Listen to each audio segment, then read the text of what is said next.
Hello, hello, hello. My name is Bruce, and I am with Tablebreakers. These are my friends Garrett to my left, Jade to my right, Connell and Kai ringing up the bottom there. Hi We there. are short one member tonight, and that would be Mr. Shadow from the Shadow and Sun podcast. He is currently involved. You could either take this of one of two things, and I'm not going to have concern.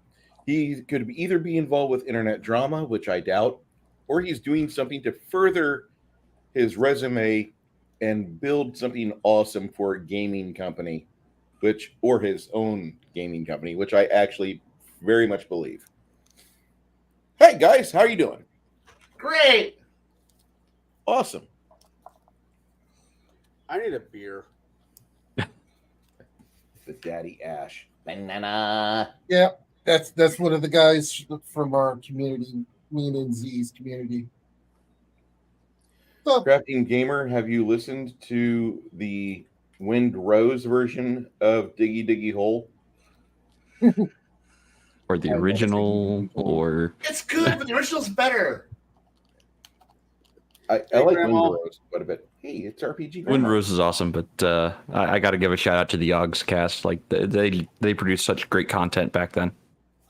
I Then, yes. have literally no idea what the frag you guys are talking about. Yeah, you missed out on quite a bit of internet meme worthiness. It was a good era. Yeah, it was. Long gone now. there we go. Yep. I was off doing things like, sports and women. No, you not weren't. sitting at home. Not when that happened. You weren't. When was that? What decade was that? That was just about 10 years ago. Considering my You were in daughter's Tennessee, 13. Nope. I was being a dad. I Yep. still am a dad, but God. For Very those who are focused on being a parents, good dad, and you're still What? focused on being a good dad. I try my best. I feel sorry for the little girl. She's stuck with me. For now, All right, I think I'm going to be she'll drinking- she'll turn 18 eventually. You I'll bite turn your- 21 eventually too. I can't wait for that. 18. I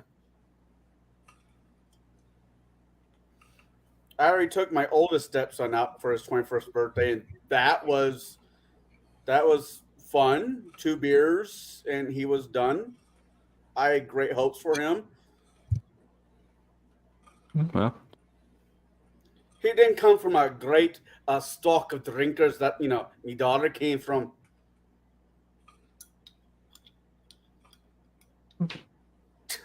That look. So, on Dave's face. what's our topic tonight? The Daddy Ask actually, what's the podcast about? Well, Baron. I would have to say, how it was described to me was Tablebreakers is deep dives into tabletop role-playing game topics or content. We try to stay within one concept for a night. We also do live Let's Plays where one of the 6 game masters, which one is currently not here, we run games, and the audience gets to watch us fumble through a game system that we may not know. That's how it was explained to me originally. Hey, there's our 6th member. How you doing? Man in a dark hat. That's that guy. I thought good guys wore white hats. You bastard. Who said I was a good guy? I got a white hat. Now you We'll say talk about that later. my Discord exploded because of you, but we'll talk about that later. I had a hat, then it got clipped off. I've got a wig. God, I Tablebreakers. haven't seen that in a while, Bruce. Tablebreakers was kind of like an idea that I had where I wanted to do like big deep dives into silly things like gaming rules and why we would do things to a various system. Why would we go with certain house rules over various official rules? And why would we give credence to years of the gaming which we've hosted at our various tables. And I didn't want to have completely new people involved, but I needed somebody involved that was a novice at it. And so that's where Connell came in. I did get my friend Baron G Rock involved with it because he smelled some fun opportunity to talk about various parts. And RPG Grandma was right. She says because official rules are broken, complete. Yeah, they completely are.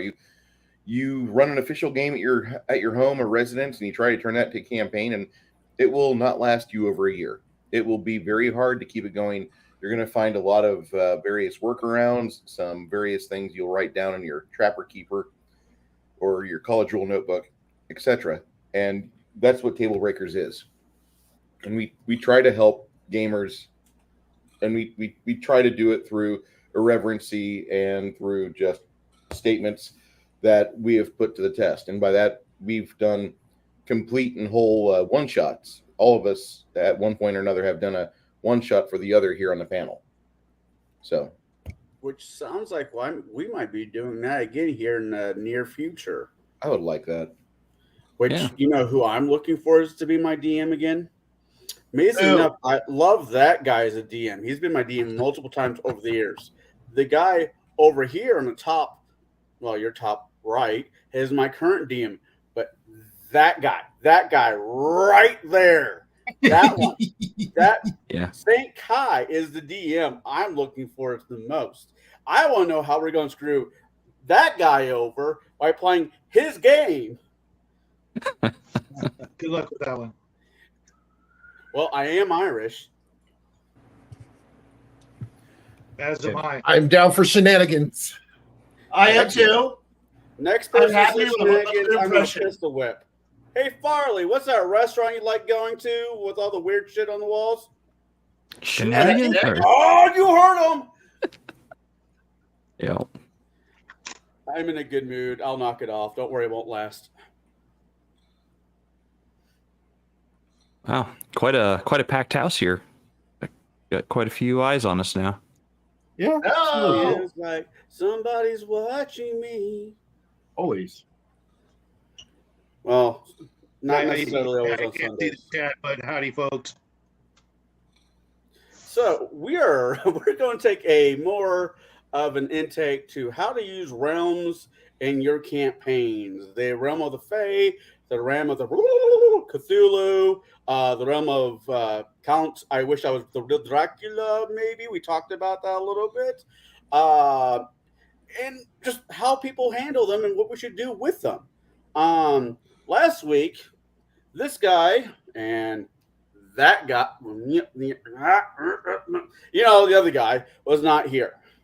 So Okay. I want to know these guys' inputs on how they do realms outside of the mortal plane. Now, I am not the host tonight. Please don't make me the host tonight. So I'll leave it to one of you guys to start that nonsense. Oh, damn it!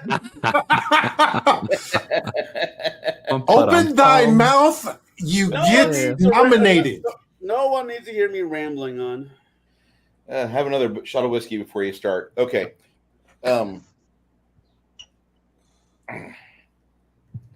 We didn't really Good get your hard take body. last week, Connell, nor Shadows. So I think it'd be good if we actually heard your discussion first.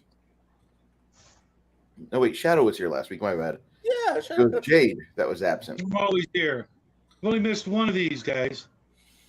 Just It was myself and well now that guy who was absent last week. I was getting rid of.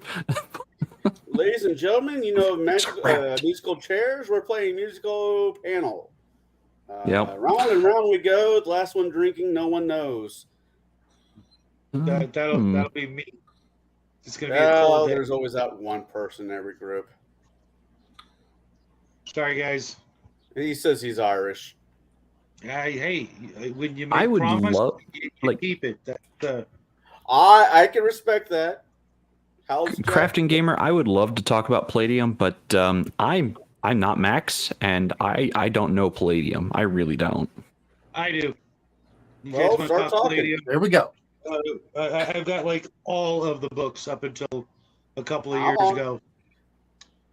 Palladium rocks. It's a great game engine. Kevin does a bang up job writing all of the lore for all of the different worlds.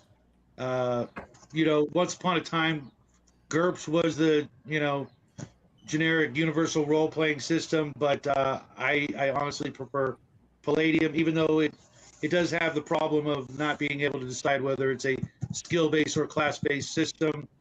I can roll with it because in the long run, it's worth it. When we were youngsters and we first saw the first Palladium book, mind you, it was Rifts, not the first book they ever put out, but it was Rifts. We saw it, and we just by perusing the book just a little bit, we came across the hand-to-hand tables and did some quick math. And in a 15-second game round, we were calculating our characters were getting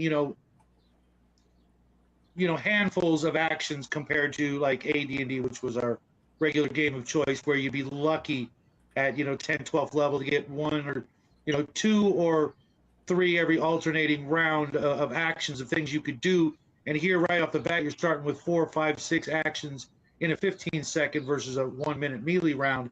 Our heads just went, suddenly we're who's the actor in Perfect Weapon? You guys remember that movie? Wait, Jeff Perfect Speakman. What then? You mean Brandon Jeff Lee? Speakman. I'm thinking wrong movie. Right. Hey, okay, Bruce, you saw the movie. There's that one scene where he's got those I own it. really small sticks, and he's just pretending he's a rock drummer on the He's punching using the bag. string sticks. Right. Yeah, I always pronounce that word wrong.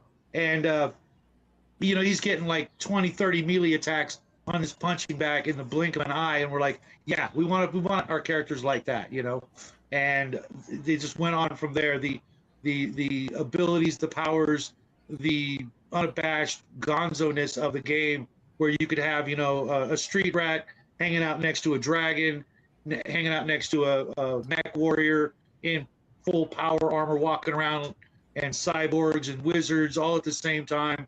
That was right up our alley. And if you want a more traditional game like a fantasy role-playing game, a Ninjas and Super Spies game, which I absolutely love, or even a horror game, it's got it all. You could literally play any genre, but the rule mechanics really don't change much.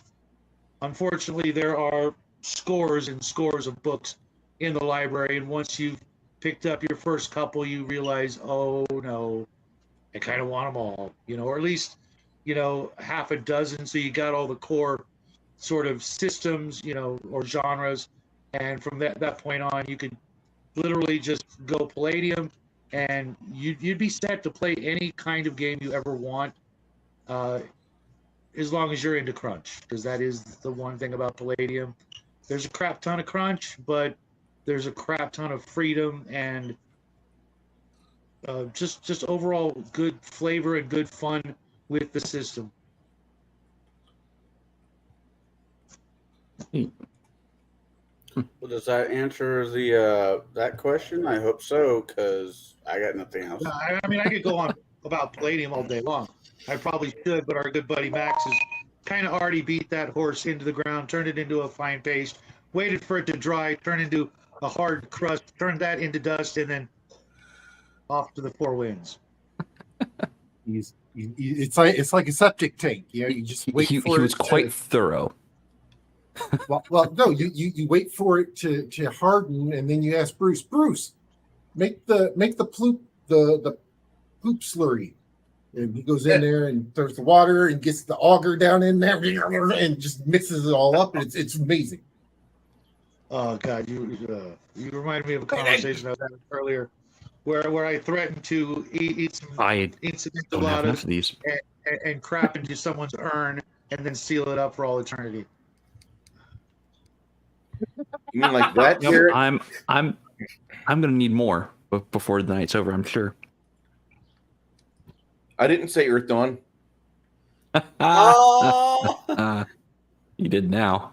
Oh, there we go. Yeah. This This is what I stare at every day. It's kind of like being a gynecologist, but all the fun's left.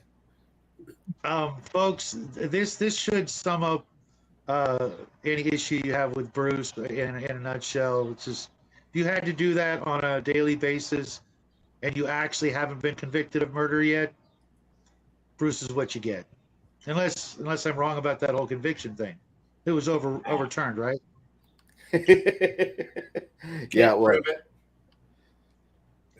no. They proved that the lady was quite in the wrong, and that was the one time I was in bracelets. Which, if you go digging far enough, you'll find that photo of me. Did you have hair? Don't tempt me, Bruce. Don't tempt me. Yeah, I 'Cause don't I'll make care. I'll make a T-shirt, dude. I will make a T-shirt. If you thought Hungar's shirts were oh, I know, right, Baron? You're just thinking same level, right? If you thought Hungar's shirts were hysterical, just No, I'm picture thinking Bruce about going. in bracelets like popping up out of that slurry. I'd do it again. No. You have to get a picture of him in handcuffs, sitting on a Wow. couch with people behind him. No. What you do is you go back to one of his first videos. I already went there, Hey, but yeah. Bruce. Hey, Bruce. And you clip that with the hair that's kind of like. Yeah, it's like the what is it? The guys ancient aliens guy. Oh, that Wow. nitwit. Yeah, aliens. Not saying Yeah, it was aliens, but aliens. Aliens. But yeah, you get that. Oh my You get God! that. Slap I that just on saw the the shirt. thing you said there, Bruce. Anybody else know who Shadow Stevens was? Yes. I'm reaching back. I get it, but he was a constant on Hollywood Squares. They must have paid him very well. He never No, left. he had nothing else going on. Well, wasn't he I'm also sorry. Fred rated? Wasn't he also Fred rated? Yeah.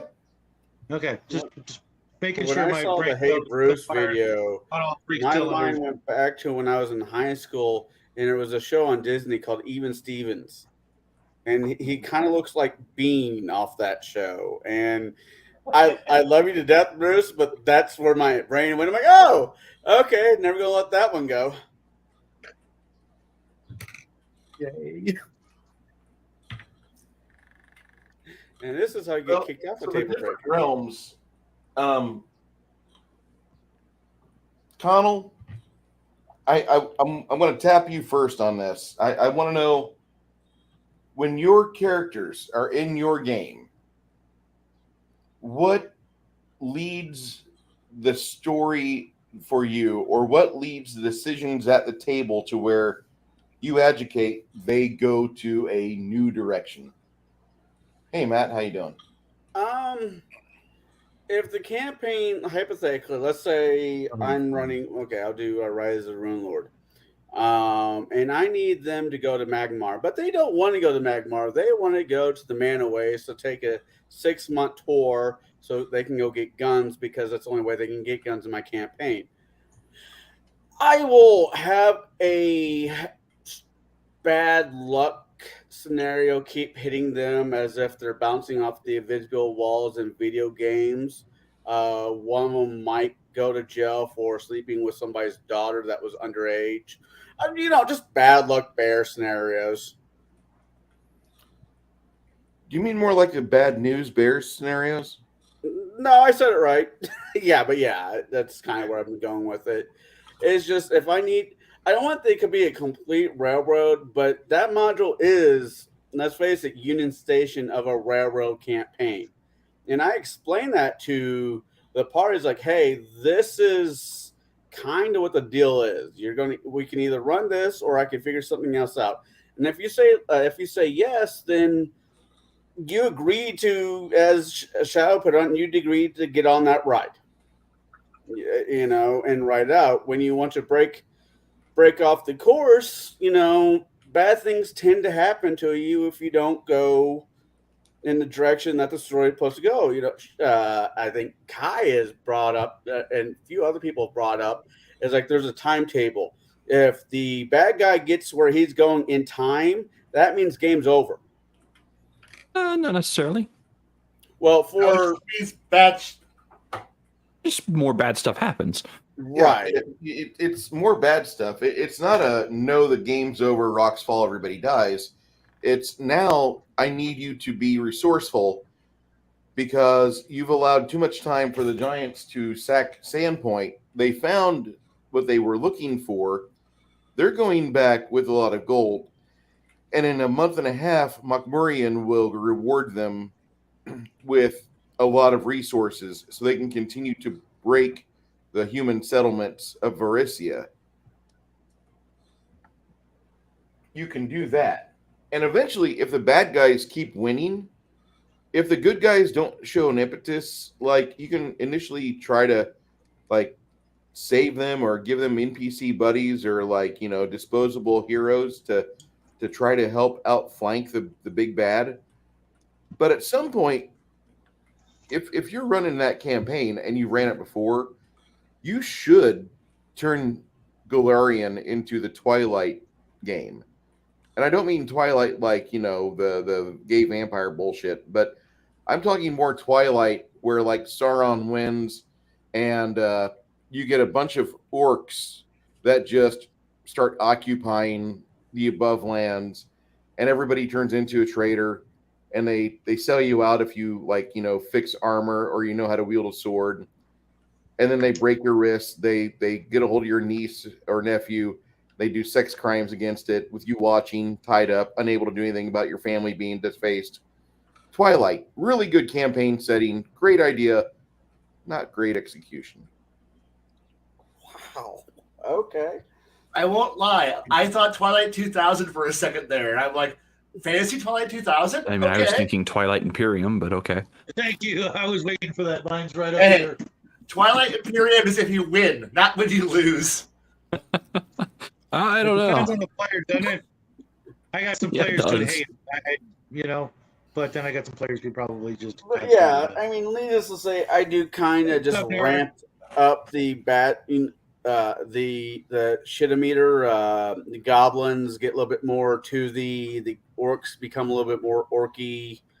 The trio in the very beginning of the module kind of, make things worse for everybody. Hello, Hungar, the Starvarian. We were just talking about you. He donates This is $2. Two deserved dollars will be going to the Wounded Warrior Project. Thank you for your donation, sir.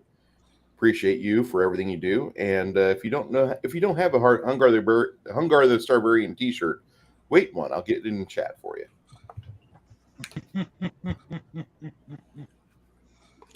We doing a show tomorrow, Hungar?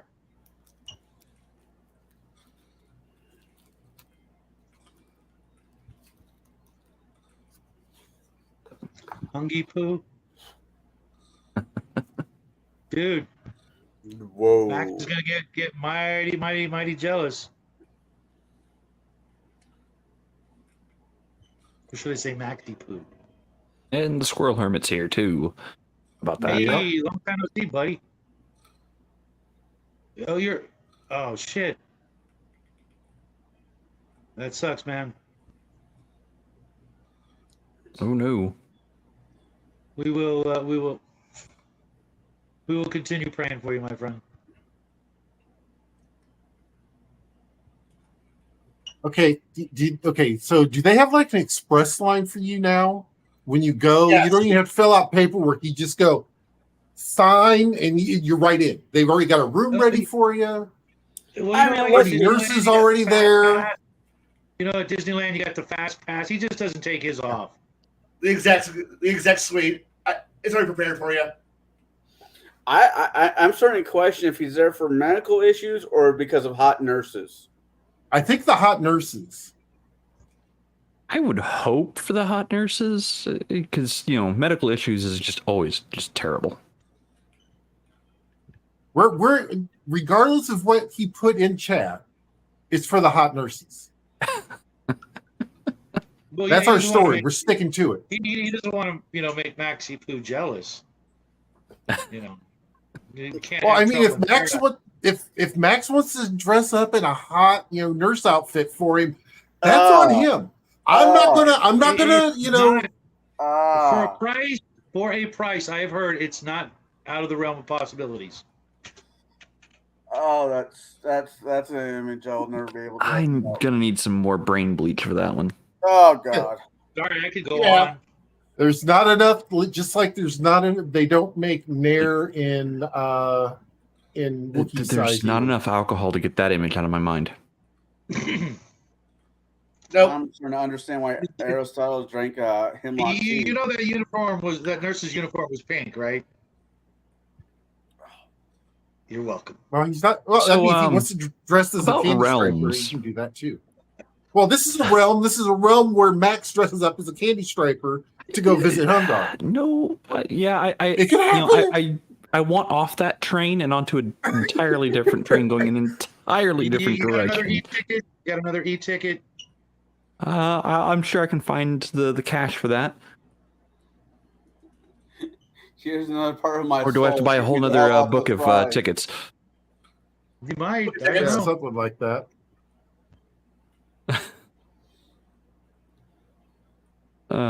Anyway. Wow. Realms? Did somebody say realms? No? No Yeah. takers? So how do you treat realms in your campaign there, Jade? Well, all right. So, in my game world or in my game setting, I don't run the standard array of outer realms from D&D. Even though my game started in a 3.5 campaign setting or a 3.5 rule set, I don't use like half of the realms that they have in there. I use the elemental planes sometimes, not often. But for the most part, if my party has to go traveling to outer realms of any kind, they typically end up in the Outlands, where the closer you get to this massive line on, out on the horizon, which eventually becomes a tower that breaks through the sky, or known as the Spire, where magic kind of stops. That is where I end up taking my parties to meet the guardian that lives there. Now I've got my own separate lore entirely for the Outlands and its purpose. Though anymore, I'm drawing a lot of inspiration from Brandon Sanderson's Cognitive Realm. If you're not a reader of Brandon Sanderson, holy ungodly terror, please no. Oh, Wow. oh my Wow. God. Come on, dude. Sorry. No bueno. No bueno. I just No bueno. Double up. You are now witnessing the birth of Biggest Dickus. Joe has been meaning. Wow. Okay, someone needs to send that to him if he has not seen it, It's on the way right now. because they're I'm, on because they're on right now. Wow. Just wow. As I was saying, if you're not a reader of Brandon Sanderson's works, he has multiple different worlds all within one like MCU type universe called the Cosmere. And there's one realm that is able to connect all of these worlds. And that's kind of what I had already been doing for many years. I just didn't have a name for it. It was just the Outlands. But I'm drawing a lot more inspiration from Sanderson's works when creating worlds or even new planes of existence. I change how magic works. I change how the cultures work. How different people's theories on religion work. So my game worlds are uniquely mine. I can't really, like I said, it started in 3.5, but I didn't really use the 3.5 material when it came to my realms. All right. That makes sense. And to be honest, at first when I saw that picture, I'm like, is that Frankenfurter's head, Joe, on Frankenfurter's body? I'm like, nope, that's just a Roman. You're welcome. Well, you know what? Yeah. Hungar's going to stay here with us because he's afraid to go to sleep now. Bruce, good job. I'm sorry. This is usually his time where he puts up for the evening. Yeah, it's almost time for the sponge bath. So I mean, he may have to cut out real quick. I'm not going to get upset if he decides for a sponge bath. It is well time for him to enjoy some rub down and tug down and etc. etc. I just hope it's a female nurse, not a big burly. Yeah, you know it won't be. Yeah, well, we got like walnuts for knuckles. Probably send that to Hungar too, so he can put it up. If anybody will put it on his shirt, he will. We're going over to Gilded right now to drop it into TBE's chat. And can't forget Legion of Myth. Yeah, that's right.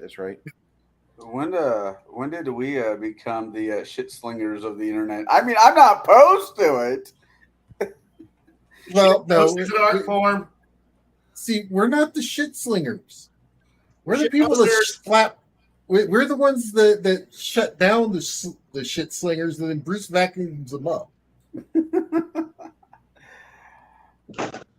Oh my goodness. Yes, right up there. That face right there.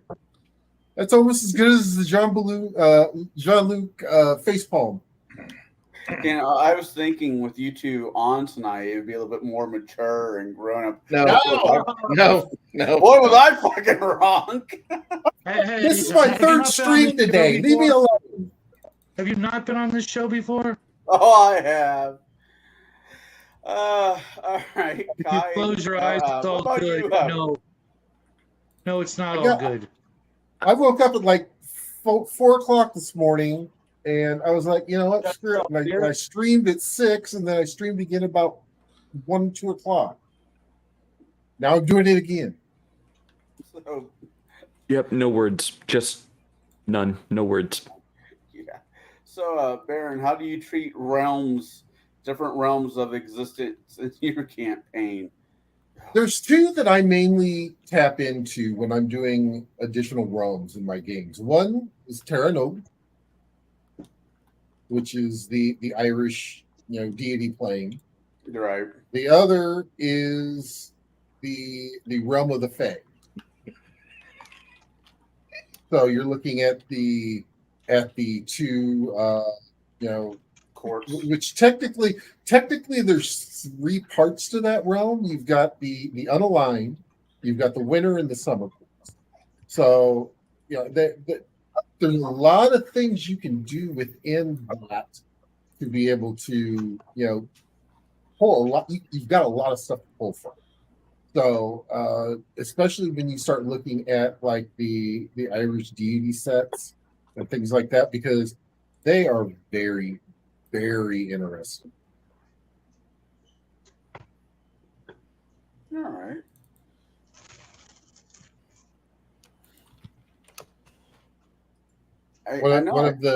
One of my main protagonists I usually throw in there is the Morgan, just because you gotta love the Morgan. You have my daughter in your game? No. I mean, my daughter's name is Morgana Raven Faye. I mean, I'm talking about the Morgan, no. I'm just asking,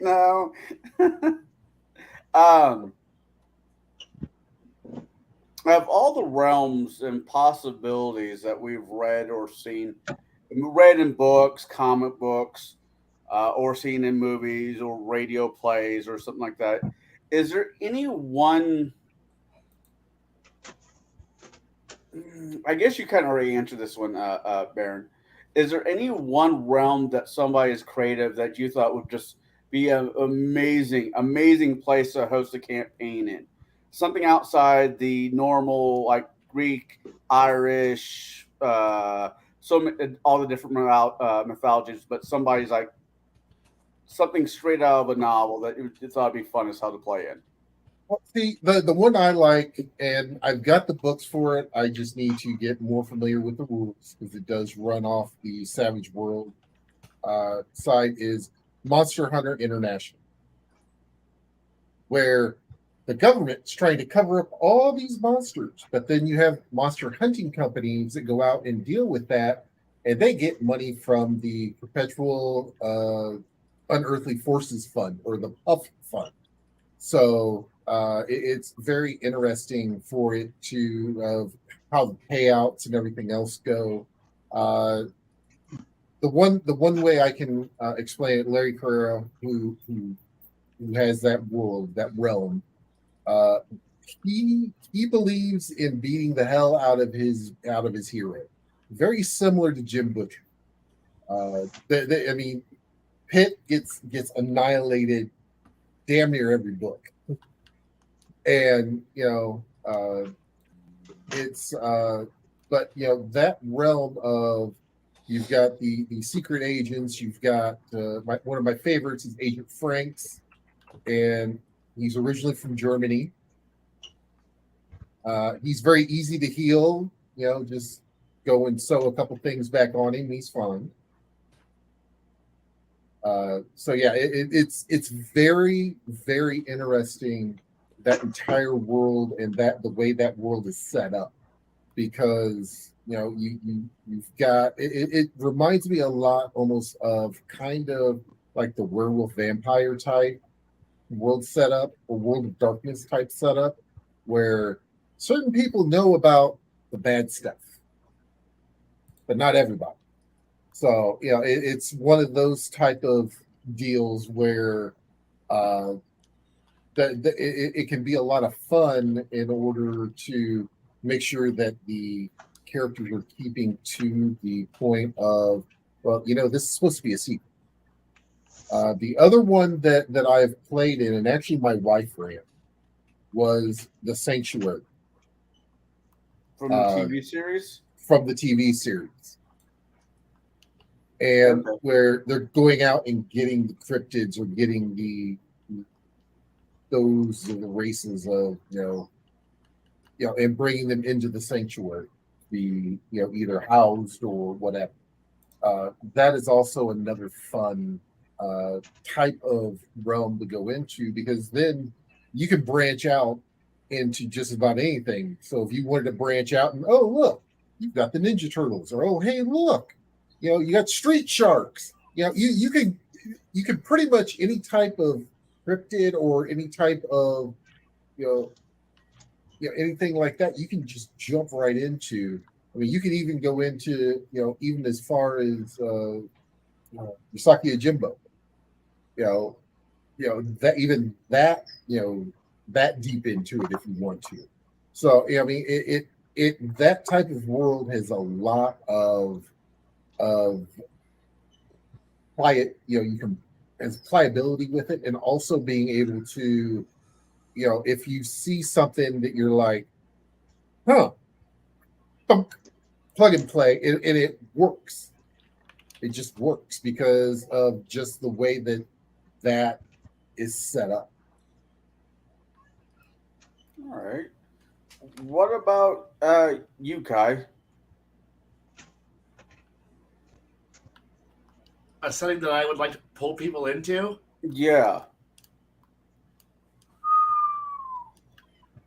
Honestly, if you're willing, I don't know if anyone's bothered has read any of these, but I would actually kind of want to do the Innkeeper Chronicles setting by Alona Andrews, just for the sheer potential of it. And I know it's kind of it's a urban fantasy romance series, but boy, is the concept really just an interesting one. And whenever I'm getting hints of it, players really, really like it. And they're really good books, but it isn't, kind of like big action, everyone's beaten up. Yeah, a lot of people get beaten up by the end of the books, by the end of each of the books, and there's a lot of action in them, but it's an interesting setting that, especially if you look at it from the realm's point of view, about being able to travel to a whole lot of worlds, but the whole time making sure that on Earth you gotta go, not a single fucking soul can know about the inns.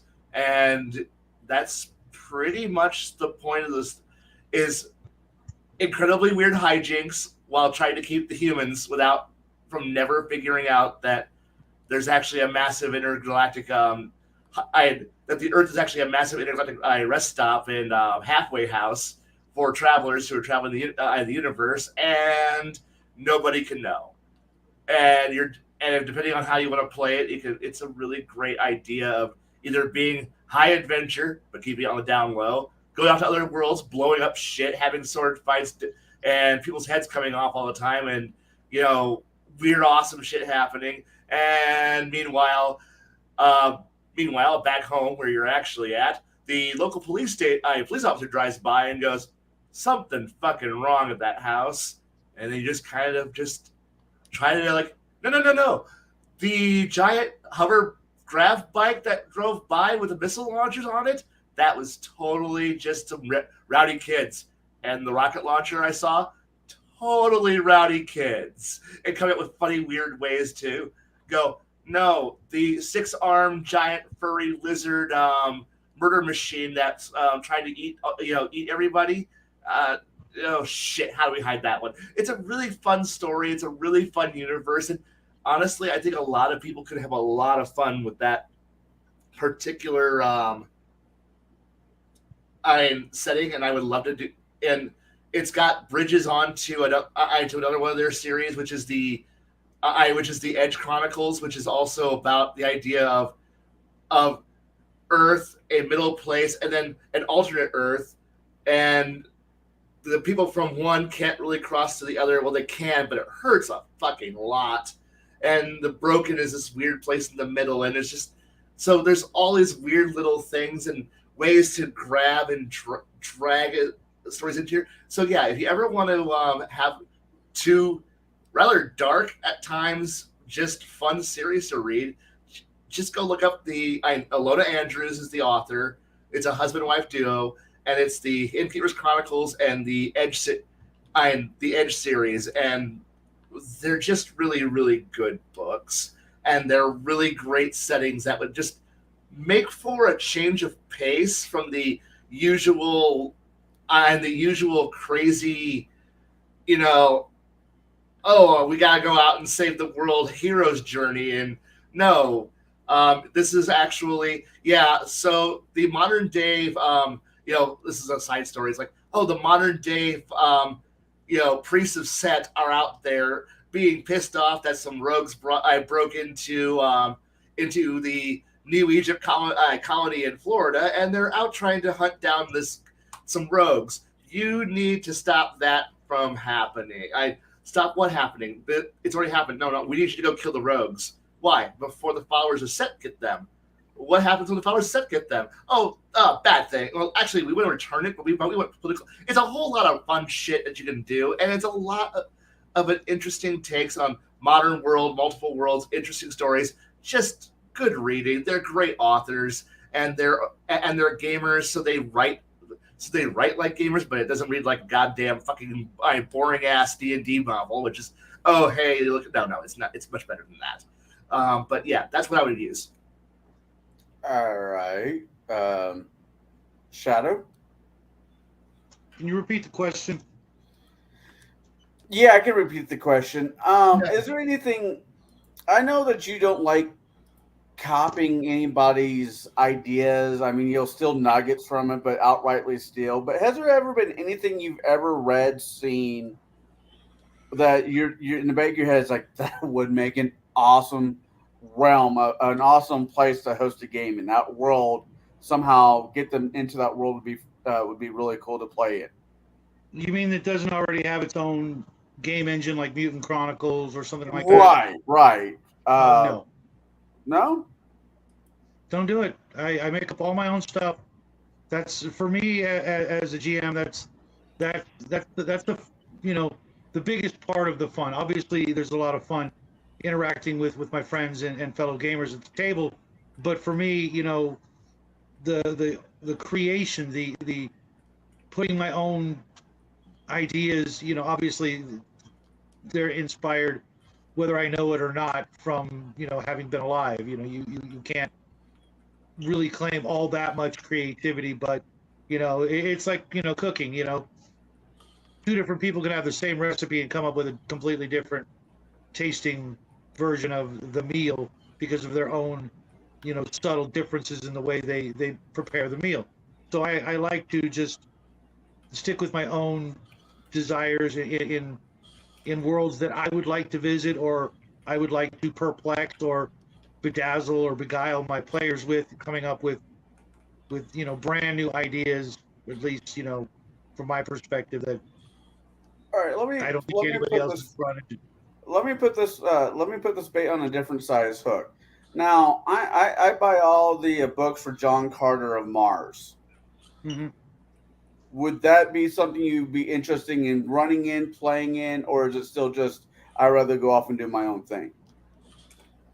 Here's the thing: for something like that, it would literally be, it would have to be an idea proposed to me by the players. They're like, "Hey, we want you to run X," and I'm like, weigh the possibilities and get back to them with a yay or a nay.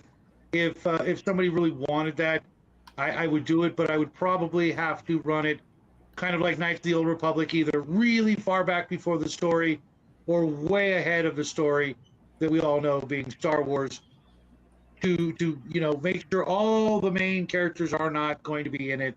You're not going to run into Darth Vader, although you will eventually run into HK-47, because who doesn't want that, right, Kai? Yep, I do. Hell, I'll play them. I know, right? But otherwise, Yes. and otherwise, I would change it so much that it would almost be unrecognizable, and I may even try to change it so much that it takes them many a session to come to that Charlton Heston Planet of the Apes moment, damn you all to hell moment, when you realize, oh shit, we're on Mars. All right. What about you, Bruce? For different realms, what usually heralds the fact that the players are needing to do different realm work with me is that we are involving ourselves in something that the players maybe. I'm going to say that different realms, meaning that sometimes you're not doing different realms. Sometimes you're running a game, and you as a DM have successfully taxed your party that's at your table to the point where they're almost out of resources. They have enough to get back to town, but you as a DM are not exactly a kind and merciful DM. And so if they want to go back to town to rearm and resupply, re-up and such, you're really watching them. Well, we're not going to be in this dungeon anymore because it's really tough and such. Okay, cool. Where you going? We're going to go back to my inn room at the Inn of 12 Candles. Okay, cool. And let them teleport back into that town.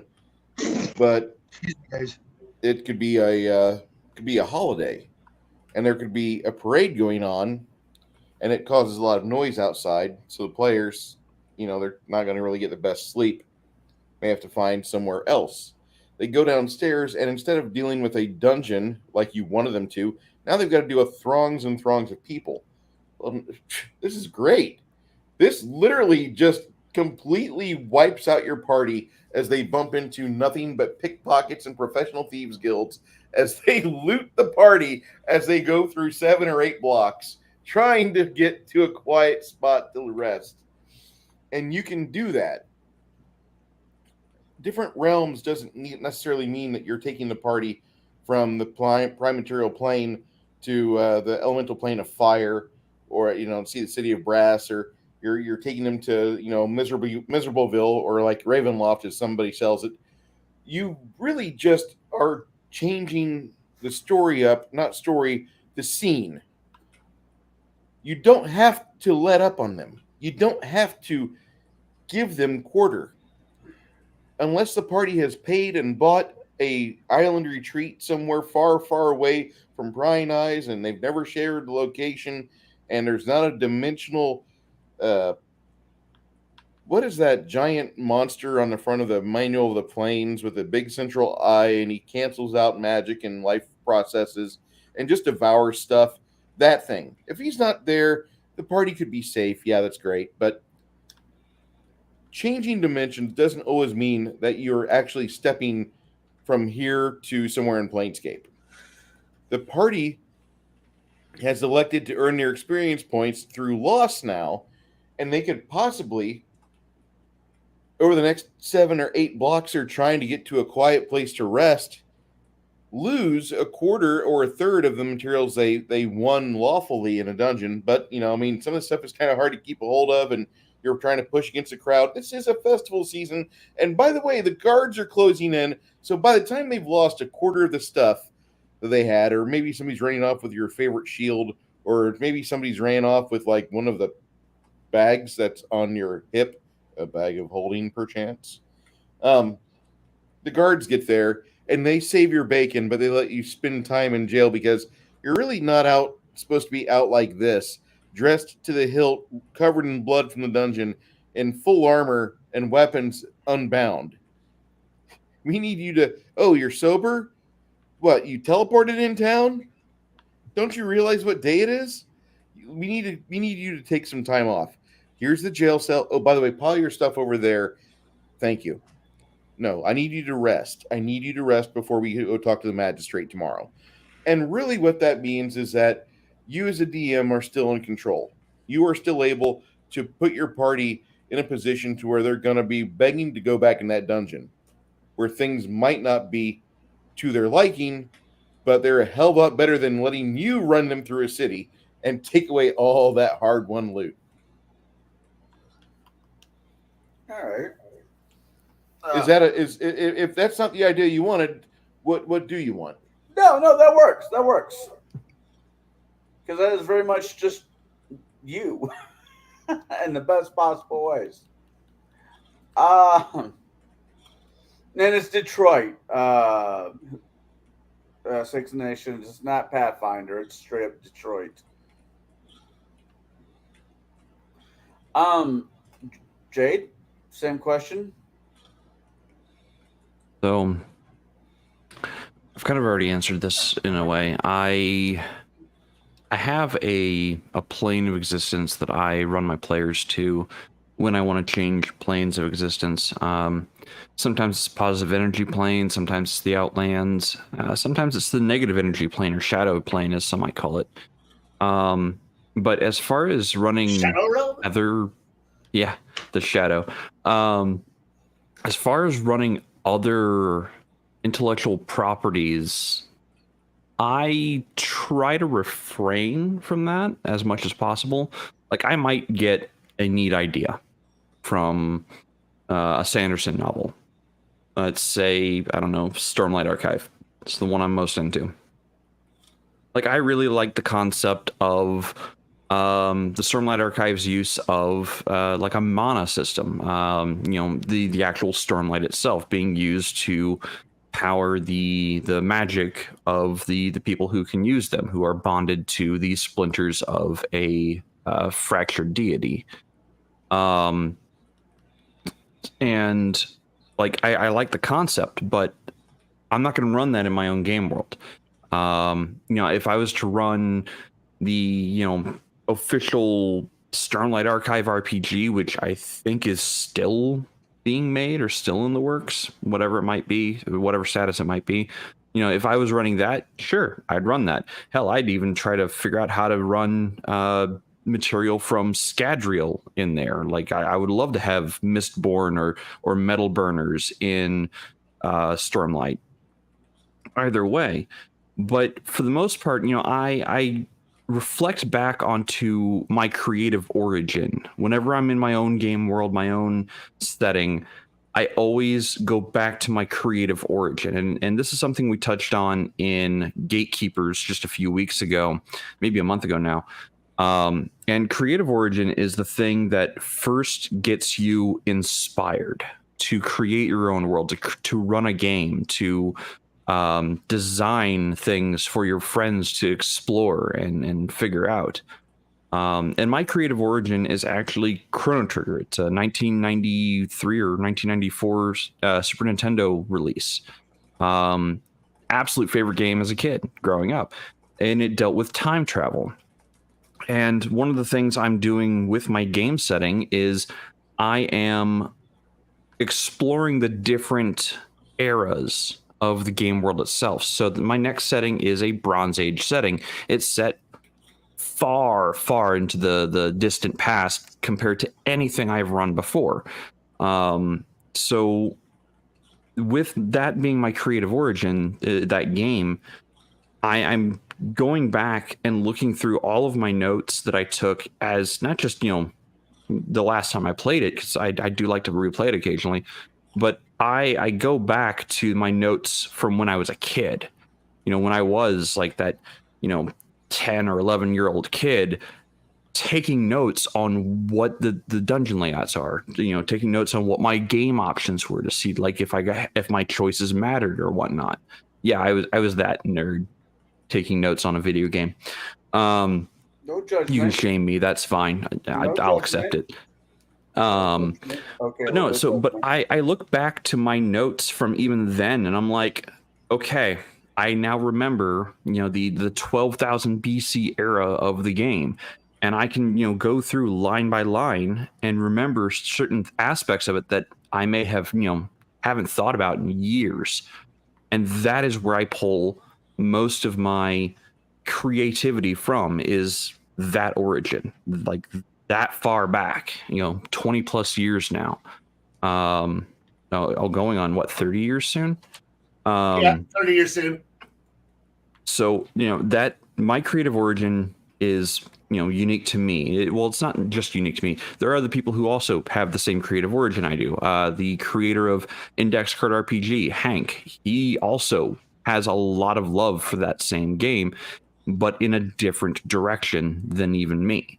So what I'm going to say is, if you're going to take inspiration, and that's what I mean, take inspiration, don't steal, don't run exact IP, take inspiration from an IP, use that as your creative jump off point, and, take that as your creative origin and see what direction it goes. And you'll have more fun creating your own spins on your creative origin than you will, running someone else's ideas.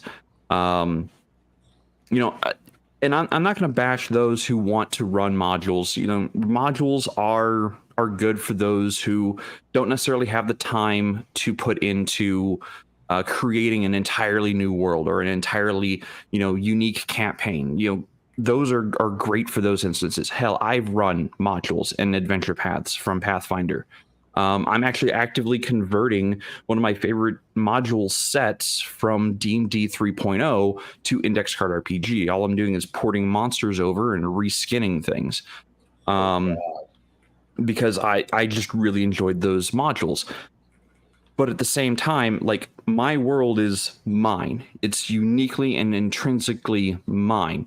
Now, I do share it with one other game master who was also there at the same time of the creation. He actually started that game world, and I continued it in a different direction. Like, I have half the world is entirely mine.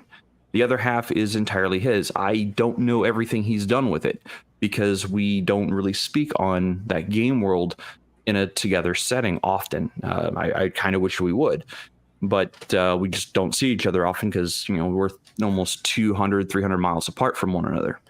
But I digress. The idea of running someone else's IP bothers me because I know that I can never come close to doing it justice compared to the original author. I know this for a fact. Like, if I wanted to run Sanderson's Stormlight Archive, like, I would have to run so story adjacent to the events that happen in those novels. I can't even call them novels. They're more like biblical or like tomes. They're so thick. They're over 1,200 pages in some cases. hundreds of thousands of words. I have to run so story adjacent that I really don't have a lot of flexibility or freedom to go off herring in different directions, because there's a very short timeline of events that happens over the course of just 5 novels. Like, the 5 novels take, I think, 6 months to play out. I'm not entirely. I'd have to go back and look at the notes I took on it, but I'm fairly certain it's only like 6 months worth of time that happened between at least 4 of the novels. I think 1 year passes during the 5th novel. And I know I could not do Stormlight Archive justice. I know it for a fact. I love it, but I don't know it. Knowing you, I completely understand where you're coming from. Me, there are different things. I sitting running at a shop, it gives me I can either do modules, which I mainly do modules, but every so often I get a really weird hair up my ass, and if I got little kids, I might do. I've been thinking about putting together a labyrinth, the David Bowie labyrinth, but a kid version of that for kids, just as a one shot. Wait. The Labyrinth movie wasn't already for kids? Well, compared to that tube sock, I'd say no. I'm a little confused at this point. I mean, I wasn't focused on the bulge and Bowie's Goblin King until somebody pointed out to me when I was like 19. Yeah, no, but I'm sure there's been board games of it. There had been board game of the labyrinth somewhere down the chute. There had to be, or a weird video computer game. But I think it's an excellent little world just to run kids through really quick. A labyrinth, with where the gobos are not really the gobos that they deal with when they're growing up. They're more of the mischievous. They steal things. They try to block their advancement, and not so much murder time as just kind of slowing down the progression of their progression for kids. Actually, Jade told me earlier last year that I don't know if it ever came in or not, but he and his beautiful wife bought into a Kickstarter for the Avatar: Last Airbender. And that's got my attention. So you do have it. We just have to find time to try to run the bloody thing. Oh, that is Mexi.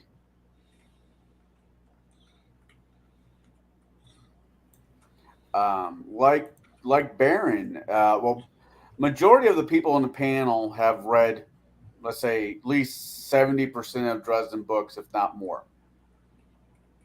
And his description on how the Fae work in his world, I kidnapped that, not kidnap it. I cherry picked the ideas from that, because I think if I'm running a campaign when they have to dealing with one of the courts, it should be treated. The queens of said courts should be these magnificently, absolutely mind-melting, gorgeous, dangerous as hell creatures. They are alien. No matter how much you think you might know what they're like, you might have a snowflake on a mountain's hill of what the creature's really thinking or doing. And I think Jim Butcher has a really good job of describing at least the queens, the winter and summer court. As realms I wrote, it just really depends if I'm running a campaign for a bunch of women where I'm basically running them through Xena, the warrior princess, and not one of them's ever seen the show. Is this great DMing? Probably not. Are they having a good time? Yeah. I mean, they haven't left yet, right? They haven't left. The kids have fun with whatever shenanigans I put them through. The real players, I run them through Rise of the Rune Lord, and I've ran the module so many times that I have decided to put a little extra stuff in it it was never written in the module, just because I know the module well enough and it's comfortable doing it. I mean, yeah, there's no gunslingers. Screw you, hippies. Sorry, you're not in that part of the world. But going on to the next question, because I hope somebody else has one, because I really don't. I'll figure something out really quickly. I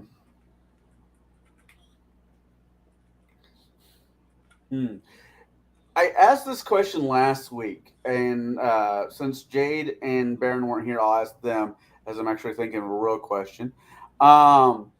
Do you guys ever do the invasion storyline where an invading force from another realm, the Fays finally got tired of the human shit and decided to take over, or some Cthulhu type monster, or at that type of thought processing?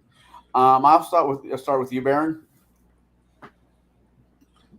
I think what I've done for kind of an invasion type thing is more along the lines of kind of a reverse type, I guess is the best way to put it.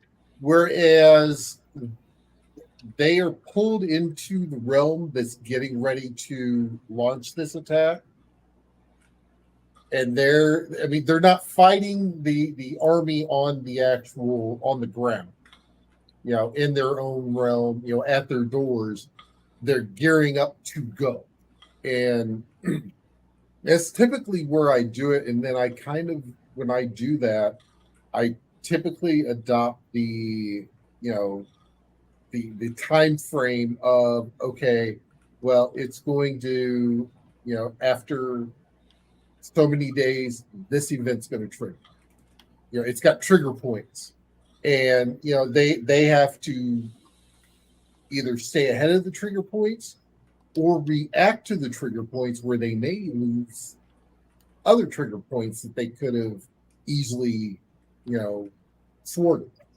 So yeah, that is basically what how I handle the kind of invasion side.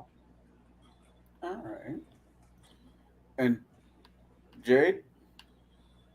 So if I'm running an invasion set or invasion type story, I know I've said it multiple times, but I'm running the dragons out of Iron Kingdoms, and my dragons, even though I'm running those dragons like for base stats, base abilities, and the thematic theme, or the theming of those dragons, and the absolute terror that they can behold. My invasionary force is the dragon spawn, the things that they leave behind when they are invading an area or inhabiting an area, because those dragons, they're god slayers. They killed the creator god and broke it into pieces, taking parts of that creator god into themselves to basically become more powerful and become the next creator god. Unfortunately, it cursed them. So everywhere they go, they leave corruption in their wake, and part of that corruption is their spawn. It's their blood. It's their scales. It mutates the land, and the creatures that once inhabited the land become dragon spawn. Those dragon spawn seek out to destroy and take power, to bring it back to their creator, to feed it more power of whatever realm they might happen to be in. So when I'm running that story, my party is going to run across the weakest of the dragon spawn forms first. And there will always be a mentor type person there to tell them what they just fought, because it's going to be alien, it's going to be grotesque, it's going to be horrifying, it is going to be completely unnatural, and the players aren't going to know what it is inherently. because every time I've run these dragon spawn as an invasionary force, I have changed the description and changed the powers and given them unique abilities that the previous ones didn't have. And because they are so mutable, they are so tied to the environment and tied to the dragon that spawned them, that they are always going to be unique, depending on what the corruption did. And the idea there is they're going to have a mentor who has been fighting these things for a very long time and knows of the source. And that is what is going to start the fight against the invasion of these horrid beings, these corrupted beings. I've also run the demon invasion, or the demon and devil incursions into the material realms. The demon war, the demon devil war gets put on hold because the prime material plane has cracked open, allowed the abyss and the infernal realms to flood onto it. And it's a power grab over whatever land is available. As a matter of fact, I think, Connell, you were in one of those games where it was a absolute struggle and slog for the player characters to go from land to ruined land to ruined land in hopes of finding survivors to not just rekindle hope, but to also rekindle the flames of rebellion against the unnatural and the invader forces upon their realm, to push them back in hopes that good might finally reassert itself into the prime material plane. That was one of the few games I've always wished that we could circle back to. I don't like leaving things unfinished, and that particular game falling apart was not a bunch of boo-hoo, I don't like the way you're DMing. It was, you're moving, I'm moving, life sucks. Yeah, and life just took different directions for different people. Right. But yeah, so in that setting, it was still my game world. It was just it was where the dragon god, the capricious dick that he is, decided, I'm a sore loser, and instead of having the heroes win, I'm gonna break the world, and I'm gonna create 2 copies of it by doing so, a real one and a one where I win. But now I don't know which one's which. And because the guardian of the world stepped in and did the shell game, which the guardian is kind of on equal power curve as the god-slaying dragon, and they kind of did a shell game to hide the worlds, but did such a good job at the shell game that even the guardian doesn't know which one's real anymore. That's why she sent the party to go figure it out. God. Sounds like a lot of fun. It was. It really was. Part of me is like, hey, you should run that for Tablebreakers, but no. We would need that is a very long campaign. We would need more time than what was allotted. All right. Well, somebody had a question. I was reading chat. I'm trying to figure out who had the question. Here's a question from Crafty Gamer. Do you ever take something that's the power level of a goblin in its home realm, but when it moves over to another realm, it gets immense amount of power, so it levels up? Well, isekai it? Yeah, reverse isekai? Yeah. Reverse isekai, there we go. Huh. That's like a great idea. Let's do it. Done that, but I'm up for it. Bad idea. I can. No. Yes. I can get behind that thought processing. What about you? I'll start with you, Kai. Have you? Have I done that before? Yeah. Yes. Look, unless you want a really, really long story, yes. Okay, I get that. I can, if you want, I can definitely do the story starts 10,000 years ago, and at which point, no, we're not going to do that shit. I'm sorry, I'm not the robot. Yes, but yes, I have done the monster who's gone from the wrong realm and ended up somewhere far different, and is now way more powerful. It's fun because it's just an idea that you just throw something out, and most people go, "Wait." The problem here is that you run into, you gotta make sure you do it right before, or it's going to be jarring.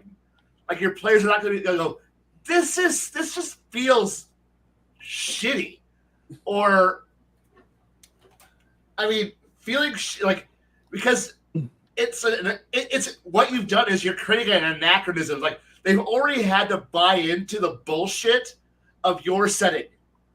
They already got to set aside their world, our world, to go into the world you're creating, and now you're going to grab something else for another world, and then just slap it, like some flex tape.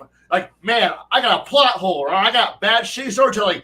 Flex tape that shit, boom, it'll hold, and your players have to sit there and buy it and eat that and eat that crap burger you're going to sell them, because that's what you're going to do.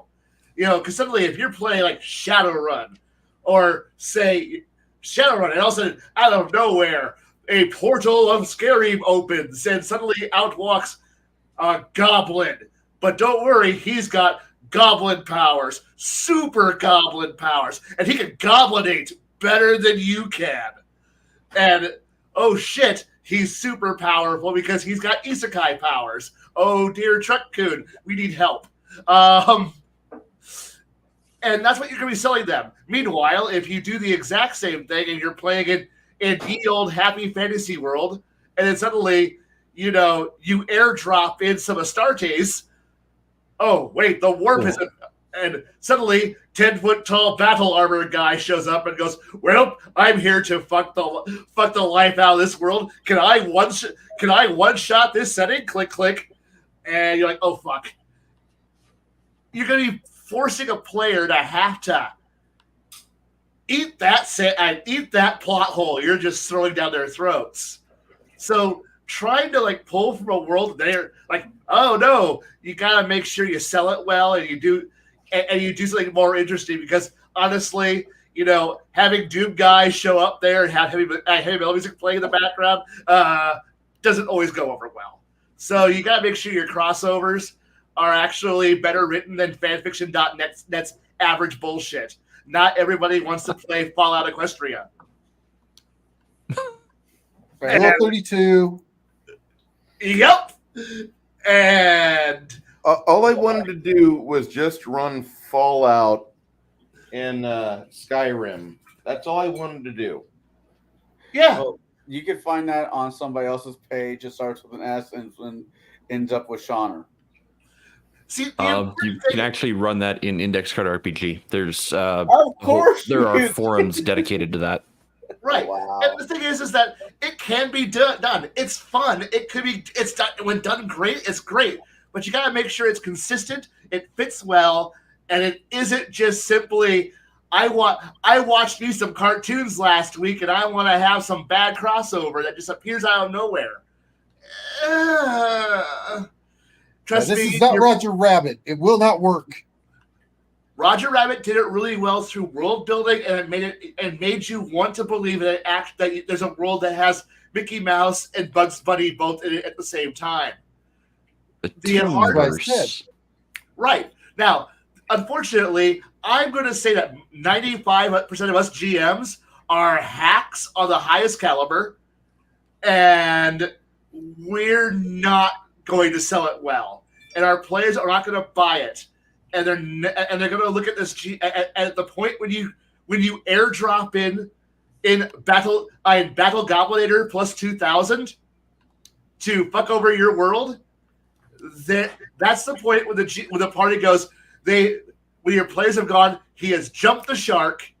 This game is going downhill. at rocket speed, start looking for a new campaign, wrap this shit up, and want to leave. disagree with you. I want to disagree with you, not for the fact that it can be a contrarian dickhead, but for the Yeah. fact that I can actually go Bruce, and take a no, page. never. I'm going to take a page from Henry Turtledove, and you're playing in Deadlands, and all of a sudden a traveler steps through a portal, and he hands you a Kalashnikov and a pallet of 7.62 by 39. My day is complete. Have fun. Game on. Have fun. The Confederacy will not lose. This will be a very interesting campaign of Deadlands. Oh, I'm okay with this. But now, this is that though. Honestly, that's very. I don't want to say different or weird, but again, make it work. But that would okay. First off, you gotta find players who actually read a Turtledove novel series and not fallen asleep by the end of it. I know. Dear God, okay. So we're dealing with the Confederacy, and now we fast forwarded to the Northern Republic, Southern Confederacy, and now we're into World War I and World War II. And dear God, could you stop talking about this shitty character I don't give a fuck about for the 14th chapter? Just fuck. We get back to World War II. No, we need to have Housewives of the Confederacy for 3 chapters. Fuck this book series. It's so hard. The Real Housewives of the Confederacy. Of the good Confederacy, which is somehow actually better, but it's really much better than the North, which is just a satellite state of the UK and Germany. Oh, fuck with it. Fuck this book series. I read it. I really liked that book. I finally had a chance to read it. I would recommend it. 8 out of 10. Yes. It's a little It's bloated. a good solid 7, 8, yeah. It's a little bloated, but man, The Guns of the South by Henry Turtledove. I don't know. When it comes to books, this one kind of got shoved down my throat by them telling me, hey, you need to read this, and B, find a way to turn it into a campaign. Fine, where it is. The Keep by B. Paul Wilson. Nobody? Nope. Keep? Haven't read it. Look into it. It's kind of Wasn't The Keep turned into a movie back in '83? That's the same Keep. Yeah. Okay. You know the demon in that movie is supposed to be like Thanos, right? Yeah. Okay. Stuck with worse makeup. Time Bandits is a good one. Yeah. Ice Pirates. Ice Pirates be hilarious. I'm gonna go ahead and jump on the grenade next for the monster out of a realm becoming more powerful. Who's to say that the goblin in your realm is from your realm? My goblins happen to be fey creatures. They're from the fey world. And same with Hobbs. So if you are fighting goblins on the prime material plane and you're slaughtering them left, right, and center, sure, that makes sense. If you go to the Fey realm and try the same nonsense, you're going to find out real quick that goblins don't fuck around. My goblins in the Fey realms, they are brutal. They're terrifying, and they come out of nowhere. I don't really do much to the stats, but the realm itself is on their side. The realm itself aids them because it is their home plane. So, the goblins coming over to the prime material plane, yeah, go ahead, slaughter them. Great for low level parties. Get as many goblin heads as you want. But then when you try to go, when a player goes, let's go to the source and stop the source of the goblins. Let's go to their home turf and stop them. I'm going to be like, I'm allow this. And the reason I'm going to allow this is I'm looking for a TPK because you have decided that this is the best course of action and I'm not going to stop you. Consequences will be learned. And then we have the whole scene from Goblin Slayer episode 1, where the party just gets absolutely trounced. The only good dead goblin is a dead goblin. Let's make some good goblins.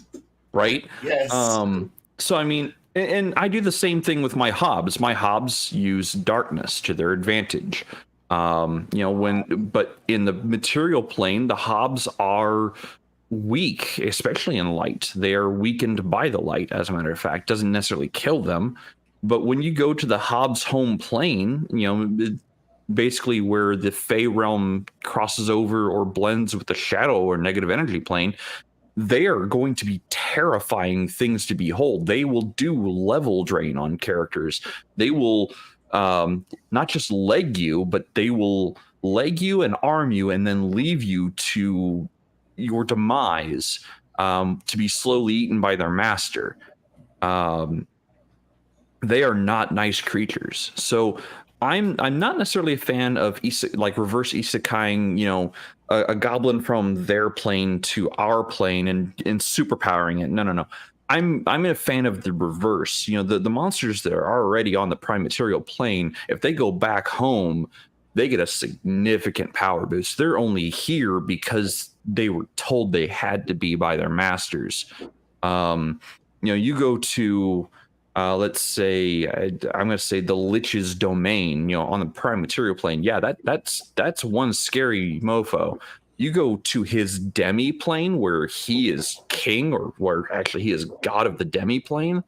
You are in a world of hurt. I sent my players, I think at level 37-ish, to a Ravenloft realm. It was within those realms of I can't remember the nightmare realms, and I sent them after a lich in that realm, and they're like, "Oh, we've already fought this guy once before. He got away from us. We never found his phylactery. It must be in this other realm. Let's go. Let's push his teeth in." I'm like, yeah. Let me know how that goes for you. You willingly walked into this intelligent plane of existence of Ravenloft-esque nightmares. You're hunting the Lich there. What do you think of zombies? Oh, they're slow. Really? You think zombies are slow? Okay. What if I told you zombies are fast, they're infectious, and there are multiple different mutations that do horrifying things from distances? What if I took Left 4 Dead and put that into a D&D setting, and now you are running from literal hordes of 10,000 plus zombies that can not only move and attack from a far distance, so they can run 60 feet and still attack, full attack on you, and they get like 8 attacks in a round. But there's also special type zombies that will constrict you and choke you to death. My level 37 players were not happy with the outcome. You guys succeeded. You did win in the end. I remember wanting to kill a few of the members of that party for even thinking about going there. Yeah, this sounds great. I want to play Bill's Pills, please. Yeah, I mean, and you guys succeeded. Yeah, we succeeded. It's just, how does Dick taste? I don't know. I'd have to ask you and the party. But I didn't know what I hated more: for us going there, or somebody introducing you to the game Left 4 Dead. That was fun. That was fun times for me. What? Say again? No, I was just saying, who taught you how to use these drugs? Murder hobos taught me. Yeah.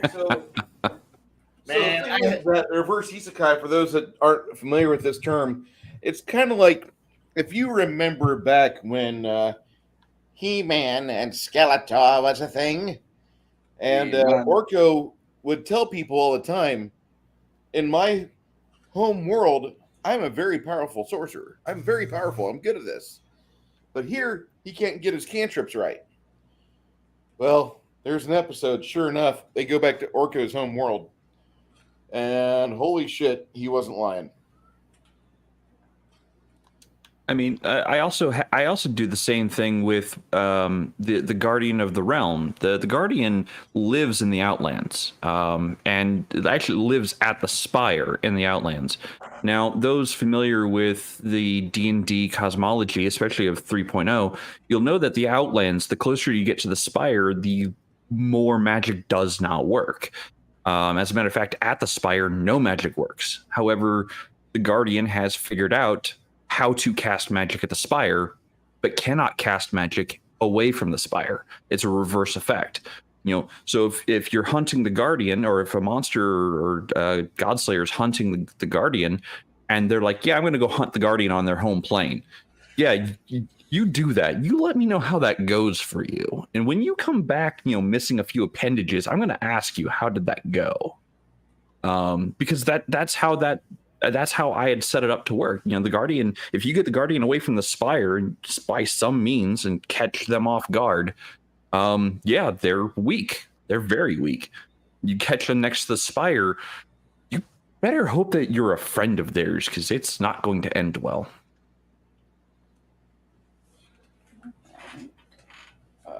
Bruce, you want to jump on this particular grenade? Mister, I give Frost Giants fucking ninja levels. That's Listen, awesome. I'm not wanting to talk about this yet because Saturday is coming. And for the next 4 Saturdays, you guys are going to get used to BBC. That's all I'm going to say.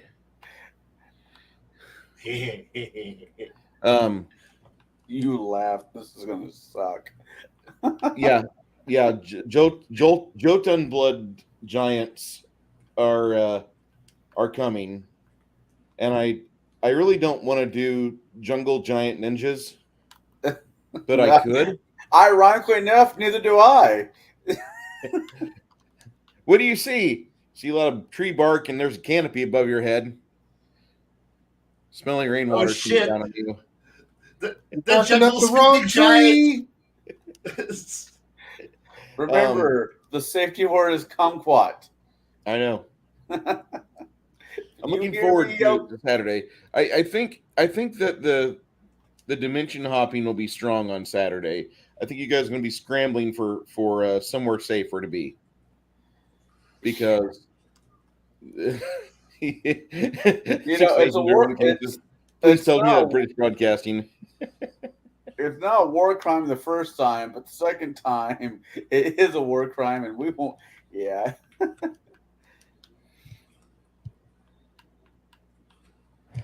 Yeah, I really am looking forward to this weekend, because we're getting almost to the middle of the third act, which is pretty much where I'm going to figure out how exactly you will proceed. Your guys' success will determine a lot of things. The bending us over with our pants on. You go for the friction burn first, and then the finisher. All right. I really like the idea of taking creatures out of their home plane and making them do things here. But that's also why the summoner or the conjurer is one of my favorite mage types in a game. But it doesn't really work as well as I want it to post third edition. It really doesn't work well in fourth, and it does not do well in fifth. I think that whenever you guys are doing low level gaming, I think it should be an event that happens in everybody's campaign when you're like first or second level, that you go get a haircut in a town, and you want to be dapper, you want to look good, and the hair stylist, the barber, trims off your hair and gets your nails done and makes you look pretty. About a week later, the entire party gets conjured somewhere and forced to commit a crime, and city guards will attack you, trying to stop you from robbing the bank, and you guys get cut down, but you're not able to do much. You're just kind of summoned and so told to do stuff, and you really have a hard time figuring out who the caster is that keeps on pulling you in. I think it'd be a great campaign. great campaign for the first act, at least. I don't think the dog agreed with you. Baron's like, my dog. Yeah, because the fucker has got your hair clippings. Yeah, hair clippings, has your nails. Hey, Tempest Mancer. I really like the idea of it. I like the idea of using a barber that's a conjurer, and he's using all the samples that walk through his door to do his dirty work for various tasks. Somebody else here is a Jim Butcher's fan. All right. Kai's answered this. Jade, you've answered this. Bruce has answered this. Shadow, your turn. Oh. Yeah. Have you taken a creature from a different world, drop it into your current world that the players are, and Jack made it stronger? I already make all my monsters stronger, but I know what you're getting at. The closest thing I can think of, and this was a long time ago. You guys remember the Cat Lord? No. I think it was Monster Manual 2 or Fiend Folio. All animals have mundane animals have a deity. I remember the Planescape manual had Cat Lord and Hawk Lord and such in it. Yeah, I own Planescape, but I never read it. I just got it for the collection. Basically, and I believe it was inspired by Michael Moorcock's Elric saga, where all the regular animals, mice and cats and dogs and giraffes, there's a lord. They have a god, and I took that sort of idea along with sort of the Island of Dr. Moreau and Planet of the Apes, and the players ended up in a dimension where there were no humans, but the animals were humanoid-ish. Not all of them. Some of them that just didn't make sense. They were fine the way they were, and they were, more or less stranded there, and had to find, places to hide and try to make allies with the indigenous zebras and lions and crayfish and whatever that were highly evolved, that had humans never existed, and these creatures were allowed to evolve for billions of years into intelligent, maximum versions of themselves. And it was a pretty hairy campaign because they were viewed as freaks and monsters, and they were pretty powerful characters, so that when they would defend themselves, they'd end up looking like demons or things like that. And there were certain creatures that actually referred to them as demons, or the equivalent translation, because they'd never seen humans. There was nothing like them until closer to the end, when they finally bumped into gorillas and orangutans and things like that were not quite Kong, but you get the idea. Camel World's batters as a spacefaring race, nice. But that's the closest thing I've done. I usually pump up most of my creatures one way or another to where they're no slouches. I don't use a lot of the lower creatures, goblins and ogres. A lot of the traditional creatures that you guys are familiar with, I don't like using, because everybody I have ever met is just fought tens of thousands of goblins, and it gets boring. They want something new, so I throw something new at them. And this was got to have been 35 years ago that I did this, but that's everything I would mention would be, I'd have to explain a whole new creature to you guys that you never heard of, and you'd forget after the show. Some way to get rid of player knowledge. Yeah. And sometimes I let them come up with, like, the name of a creature, so that they can remember it easier. That way it's more personal and terrifying, because they came up with the name that now all the townsfolk call this creature, because for the most part, most of the monsters, they stay out in the wilderness. The townsfolk and the normal people, they'll have heard of some of the stuff, but most of them, prefer the safety of their towns and cities, and you know, it makes it also harder to get lore on a creature because it's essentially brand new. All right. Unless I'm using Arduin, and then that's different. I'll just use that because nobody knows it, and they're all terrifying. Even the kittens will kill a 10th level party. It's not We pretty. put them in a bag and throw them off the bridge. Yeah. Their fangs and claws are dripping with a poison that if you fail to save, you're in a coma for 1 to 6 days. And they attack in gores. You still have to get them. They still have to get you through the bag. All right. I guess it's my turn to answer that question. I think I've Looks that asked way, it. buddy. Yes and no. I consider ghosts when I use ghosts in my campaign to come from other realm of existence, and I do tend to jack them up just to make them a little bit more horrifying.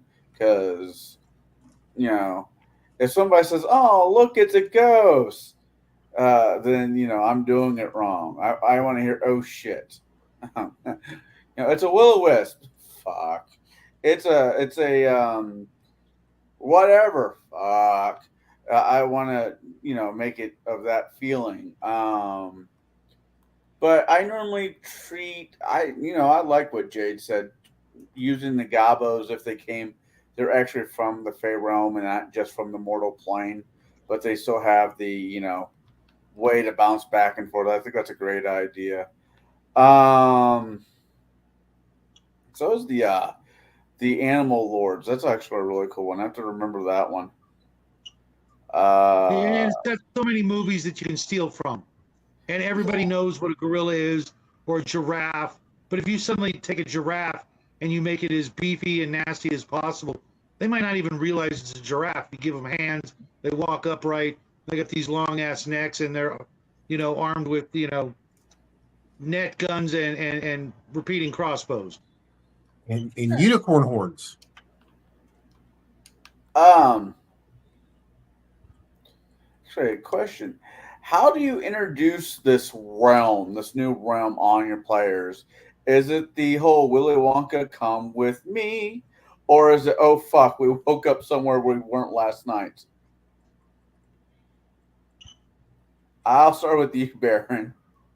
Well, see, especially when I go into the Fey realms, I will roll a d6, and depending on where that rolls is the color of the gem. And if they touch it, if it's blue, guess where they're going? Winter. If it's orange, they're going to summer. If it's black, they're going to the unaffiliated. Then they get to find their way around and get to stumble, and then they they make mistakes like telling a Fae that I'm at your service. Oh no. because that person's a bard and she's trying to be respectful. Loser. Or accidentally killing a wolf that attacked, and the person that got the killing blow on it wakes up the next morning and has a collar around their neck, and they start to shape shift into a wolf. Not so good. So yeah, it's usually the way I do it is a lot of trial and error, because the way that I like to do it is, as a character, the characters are going to make mistakes because they've never been here before. I'm not going to hand them the information. They're going to learn etiquette kind of the hard way. And truthfully, it actually opens up a lot more role playing possibilities with doing it that way. Just for the simple fact of, like I said, the bard goes at your service. And luckily it was the bard, and I go, roll your bardic knowledge real quick. And they do, and they go, okay. And I said, yeah, you never want to say at your service, because then you become within their service for the rest of your life. That's not how that's not a good interaction with the Fae. It's not good. No, bad, very bad. So it's those types of situations where they've heard bits and pieces maybe. Sometimes if they do something really bad, I'll give them I'll give them a shot to using like some kind of knowledge or something along those lines, in order to not put the foot straight into it, or jumping in with both feet and getting stuck in 4 foot of quicksand. No. But on the other hand, if that roll doesn't necessarily go their way, then the DM gets to have fun. I enjoy having fun. But yeah, typically going back to it, like I said, typically I will let them learn trial and error, just for the simple fact of it opens up the role playing, ROLE playing aspect of it, to where they may not know what's in this, or they may never have read any of the Dresden books, or what else was there? Bubba the Monster Hunter, or anything else that has dealt with the Fae. Even Midsummer Night's Dream. They may not have read anything on it. They've heard of the Fae before, but not necessarily know what it is. So that's my whole big thing, is I want them to kind of learn from their environment. And that, I find that is actually the best way. And once they learn from their environment, you'd be surprised how quickly they adapt. I imagine. What was that old horror movie, Battle? Oh God, it was a Hunger Game before there was Hunger Game, Battle Royale. Can't think of the name off the top of my head. It's an old Asian flick, but yeah, but doing that with Faye, that would be fun. Death Race? What? Death Race? No, although that could be a fun campaign. Only with you don't use cars, you use horses and Chariots. carrots. Yeah, I'm just off today. What about you, Kai? How do you introduce your players to the next realm of existence? Is it the Willy Wonka, come with me, or they wake up the next day and they're in, oh fuck? Probably more along the lines of drag kicking and screaming there. Right. I mean, it's going to be something bad's happening, and you're now there. That's what it comes down to. All right. I mean, I'm not going to make it easy. It's just going to simply be, it's take care of it, damn it. I see your campaigns being life's gonna suck when you grow up is the montage. Well, the thing here is that if something really bad if I'm doing this, something really bad decided to come across, whatever the dimensional barrier is, and whatever you thought you were doing, that's no longer the point. Like, honestly, it's going to be the gears just changed. That's what it's going to come down to is, this is the new direction. You better follow it. I mean, you don't have to, and it may not be permanent, but it's a major course change. And you're changing the momentum of like a campaign's like a ship. Its momentum is going to like you can't change it quick, but once you do, it's going to go that way for a fucking while. Even if you try to course correct that bitch, it's going to fucking sit there and go, "No, I'm fucking going this way now." And your players are the ones who are assholes who are down there who are gonna go, "Well, we gotta ride this thing."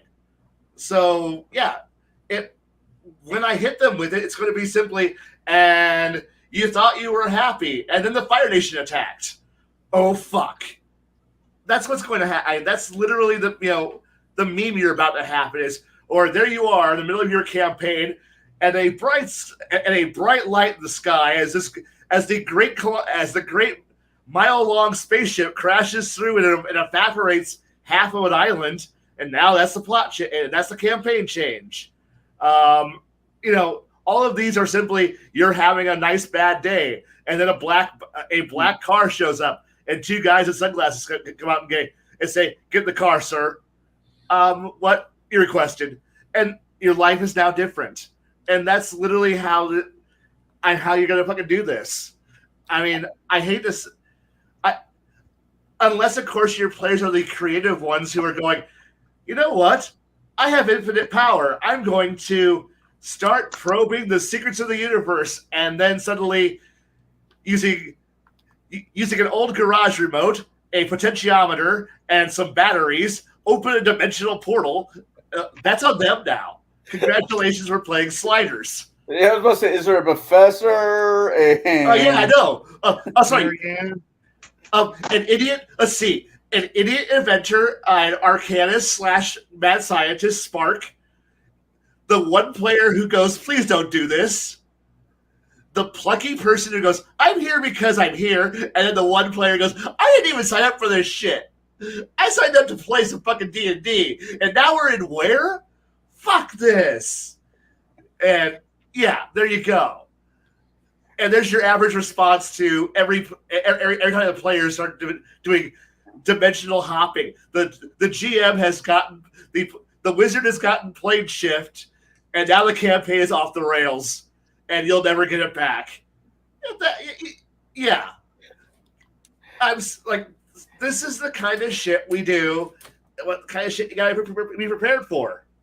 I mean, I hate to say that. I'm sorry. I don't have Elminster come walking in there and be like, "Come with me and you'll see a campaign that's full of fucking bullshit." And does his campaigns start with a roller coaster? Maybe.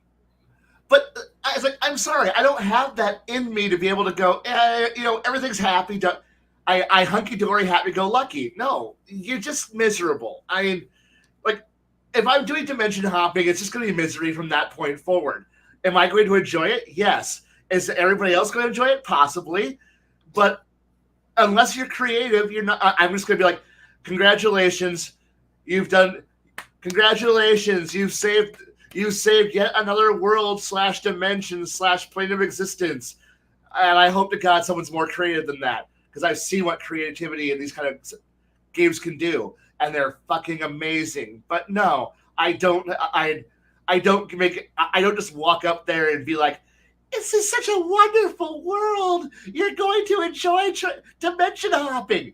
No, you're not. You're being ripped out of your world, and no, because I don't have I'm sorry, I don't put all my players in a roller coaster and go, "Behold the wonderful world of Dungeons and Dragons." Fuck no.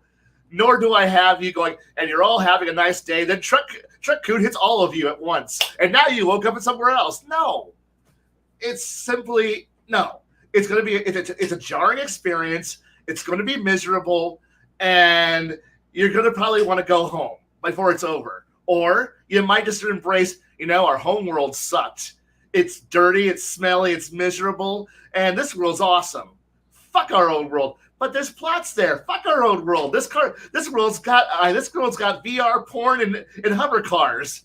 Fuck yeah, we're in this world now. Or man, I don't want to go back to our world. Why? Our world's got mega corporations, pollution, and I haven't seen the sky in about 10 years. Where are we at now? I don't know, but the air's clean. I can see stars, and the worst thing I got to worry about is a bitch king over there who's going, "Hey, pay your taxes." And I think we can handle this, guys. Why? I got a 9mm. Fuck you. Blam, blam. Yeah. I'm sorry. Yeah. No, that's great. That's great. I feel sorry for the next DM. It's a dimension to a plane shift now for you. Bruce? Yes. How do you do it? Is it, as I said, is it the whole Willy Wonka, or is it screaming, kicking, waking up the next day, realizing how fuck you are? I'll go with Willy Wonka. You- And I'll even add in a little bit of Reading Rainbow there too. Okay. So it's the rainbow that is it the butterfly that sends you to the different plane of existence, or is it the rainbow? I think it's a pot of gold they're looking for, and they just happen to catch a rainbow. No.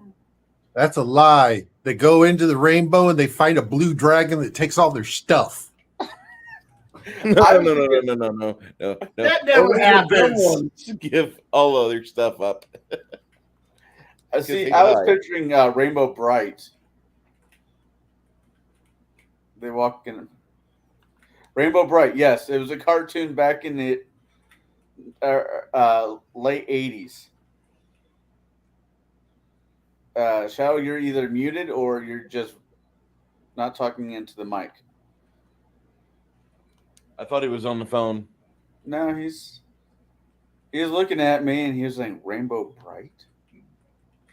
I can't hear you. Butterfly in the sky. I can go twice as high. Chomp. Chomp goes the bird of prey.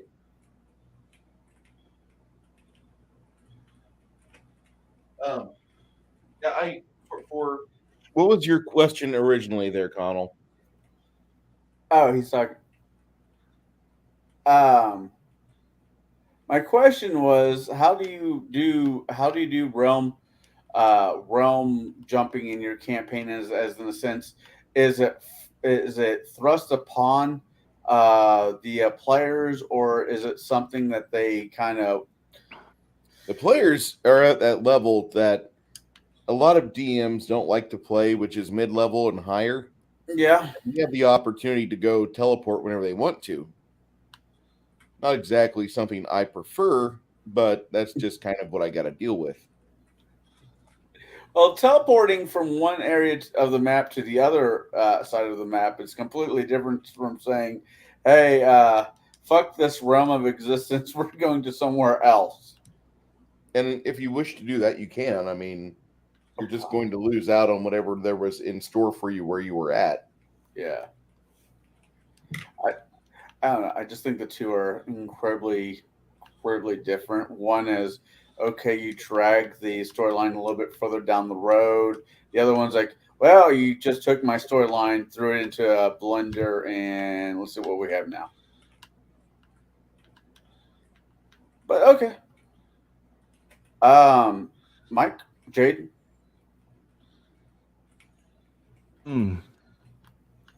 For me, it's not so much like the Willy Wonka or they just wake up there. It's a conscious decision by my players to go to a different realm.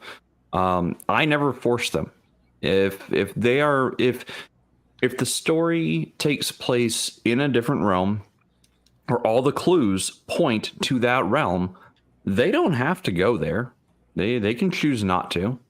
And that doesn't bother me. If my players go, oh yeah, all clues point to the Deadlands, we're not going there. I'm like, that's fine. You don't have to go there. And then they're like, but then stuff won't be resolved. You're right, stuff won't be resolved, and the dead will come back through from the Deadlands. So you've got a choice to make. Do you want to go or do you not want to go? If you don't want to go, let's move on to the next adventure.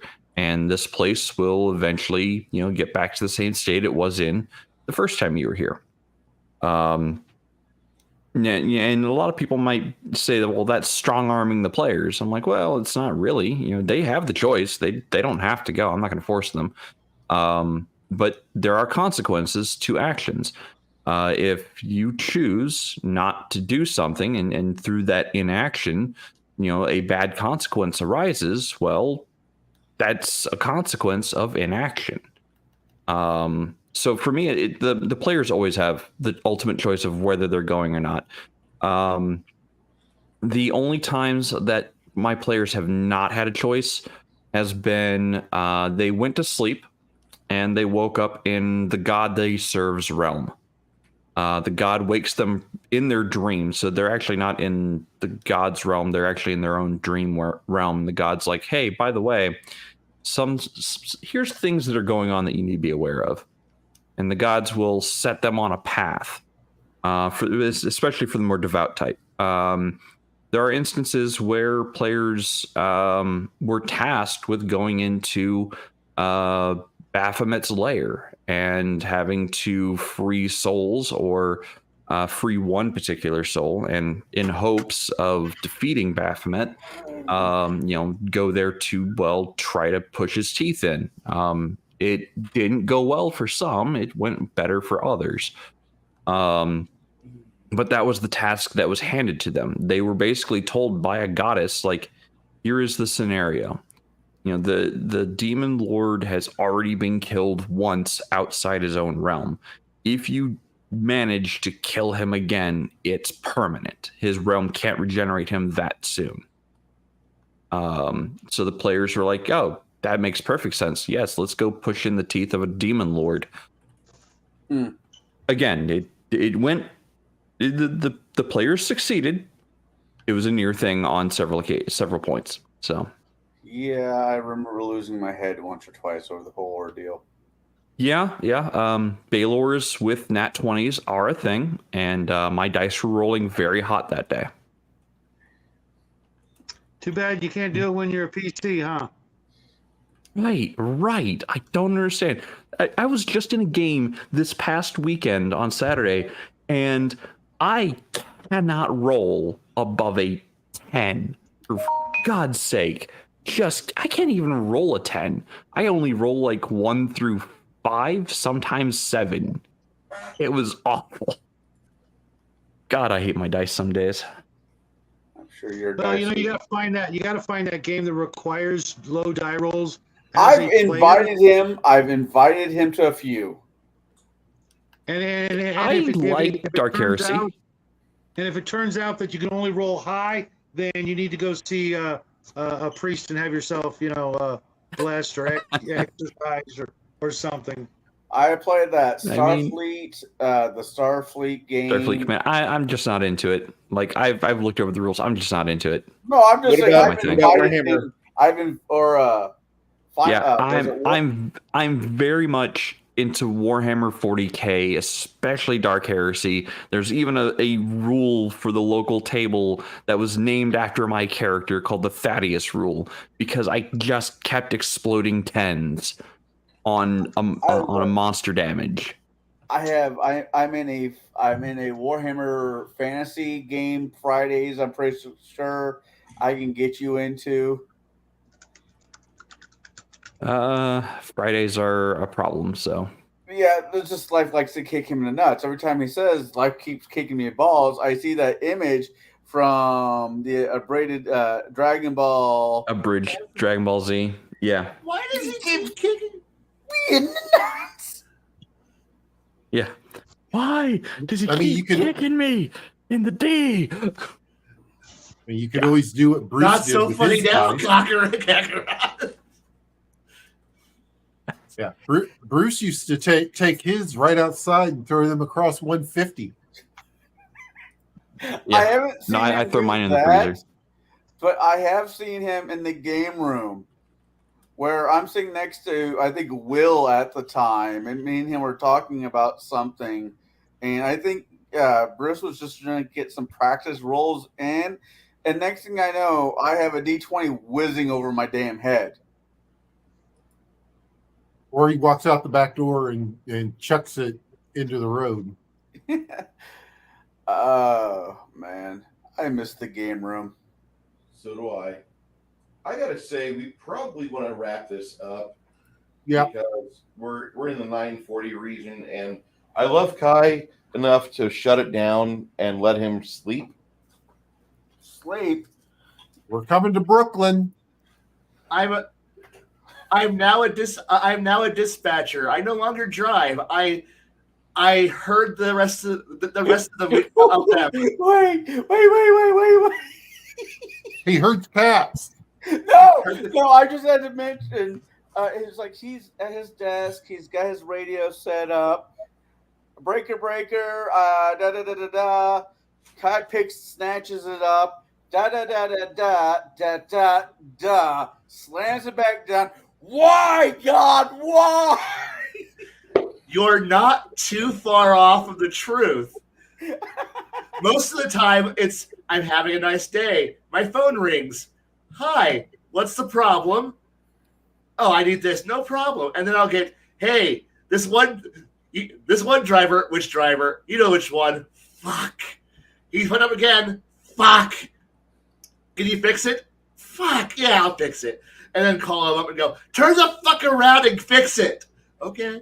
I saw a movie and I thought of Blaine the other night. It's a movie from 1977 with a very not bearded, not mustachioed Chuck Norris called Breaker. And I don't know if you've all seen this movie or not, but It's a good movie. I'll just say that it was much better with riff tracks. Oh yeah. Everything's better with riff tracks. Hold on, I'll get it real quick. And this is how we no longer become monetized. All right, everybody. Thanks for joining us. Bruce, hit the button. Hit the button, Frank. Lever, crump. Wrong lever. Wrong button. Oh no, I already in my wonderful experiences being the dispatcher, I've already had to go retrieve a vehicle that has broken down. Retrieve a vehicle from a driver who decided that drugs are a good thing. Who was then promptly fired. No, children, drugs are a bad thing. Say no to drugs. If Nancy Reagan can do it, so can you. Just say no.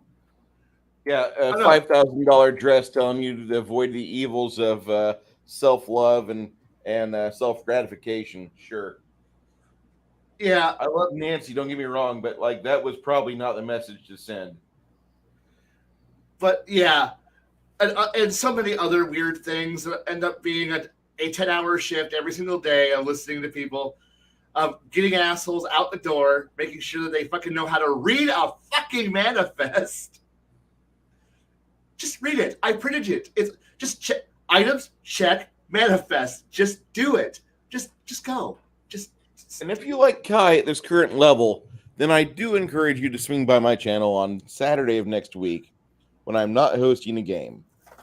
And Kai and I have a long-form discussion. It's almost like a Joe Rogan experience, but without all the talent. I don't know. I have to say Kai has a lot of talent. Talent of no. the best. I was mainly referring to myself, but okay. We know Kai carries the shows, so it's all right. No, I don't. I just talk a lot. But yes, please. I need to sleep for sanity purposes. Sandy's overrated. Unfortunately, I have an edict that says I can't yell at anyone anymore.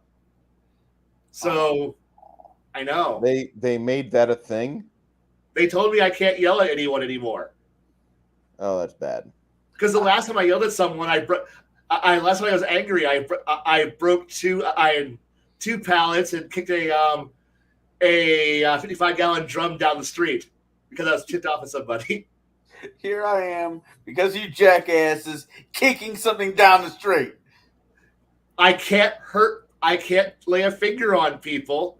I can't call them retards and so many other spicy gamer words anymore. And I have to treat them with respect. Yeah. So I destroy inanimate objects too, because people unfortunately have higher repair bills and tend to sue. Well, for everything else, please watch Reading Rainbow. Mm-hmm. All right, so We need Bruce, to finish. what are you doing this weekend? Gaming. All right, Baron G. Rock, what are you doing this weekend? Many things. We ain't doing shit.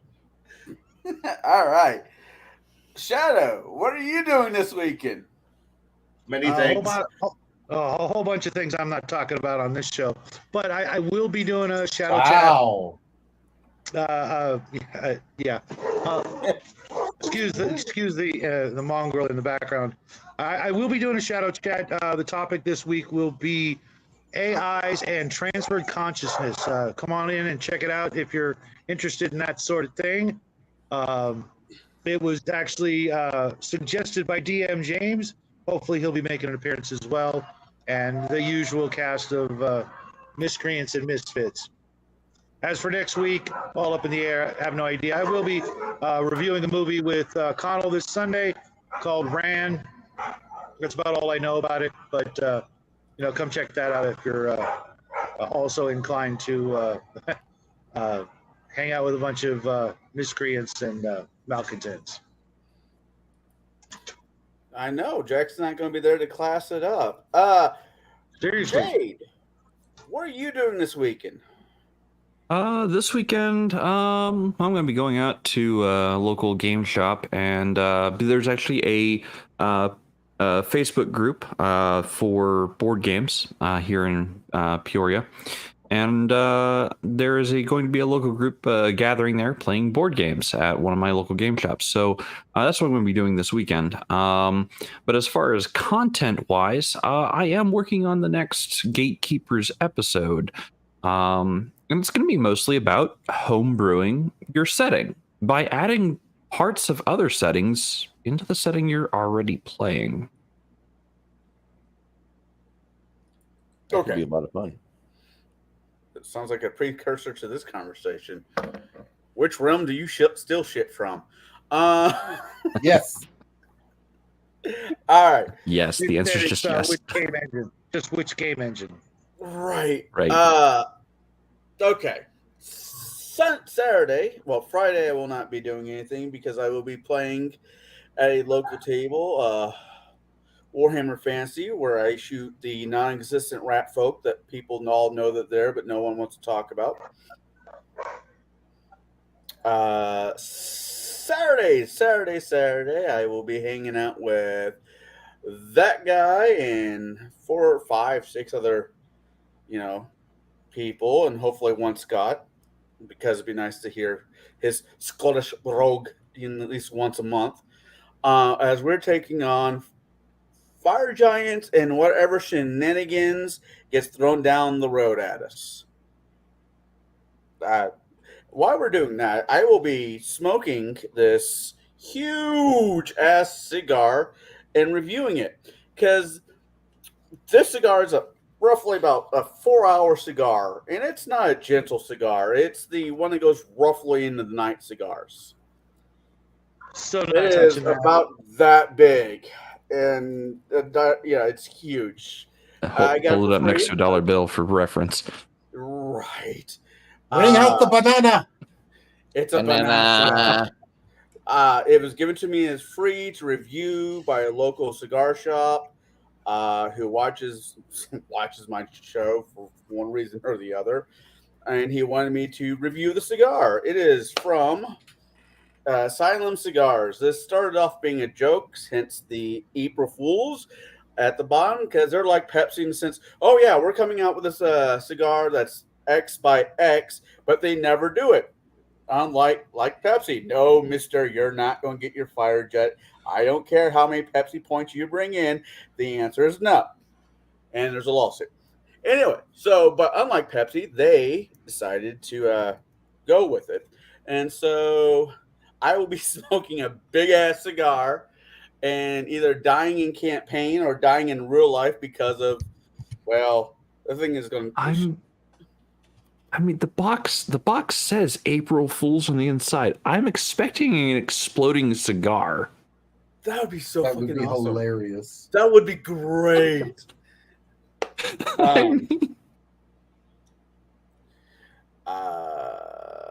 But yeah, no, it's a beautiful box. Actually, after I'm done with the cigar, I'll keep the box and most likely keep my dice in. It is made out of cedar, and it just smells amazing right now. With all that being said, wait. That one, Grandma. I'm not touching that with a 10-foot freaking pole. Connell, make sure you read that. Yeah. Listen, sometimes a cigar is just a cigar. Except See this comments about being in the Forgotten or the Ravenloft realms fighting my undead earlier in the evening. One of his comments. And as Shadow said, we will be reviewing the 1983, 84, 85, somewhere around there. I will have the 1983 film. What? It's 1983. The 1983 film ran. It is a Japanese foreign flick, which I've been told is supposed to be really good. So this is because it's Omenao's birthday month. I have no idea when the bastard's birthday is, but like Shadow, who picked Are you turning over a new leaf for your viewing? What do you mean? Are you going to be going for more of the Oriental fare? I No, I'm just foreign a guy film that It's just foreign film month. it's foreign film month. Next month will be July. July This is into July. July. I think we're doing next month. We're doing the movies that we all know we should hate, but we love anyways. I know somebody's going to throw a Star Wars movie in there. Then No. August you should do going back to school movies. the problem Rodney is if Dangerfield. and I'm not kicking anybody out of the situation, but we got almost six people. So even if I want to do it's going into August, we should go back to school. 6 months we're going into September. Then I don't know. We're still working out the bumps. So who is not a full person on your panel? Jack. He's more of a person than most of the people in the panel. Hey, he's not a full person. He's only 15. He turns 18. He becomes a full person. As of right now, he has the same rights as my dog. Not much. I would recommend watching Dragon Pink if you're going to be going for foreign fare. Oh no. When we do Bible Black, and also Bible Black. No. I would like to stay on YouTube. I almost made them watch the audition.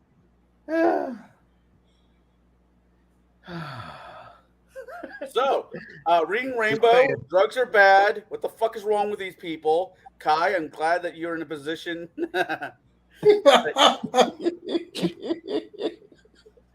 He's face bombed so many times tonight. Hey, where's that picture of Joe again? You need to show that again. You just need to get Randy's head on that then too, and just flip it the other way, like bookends. Have you actually heard from them at all? Bookend.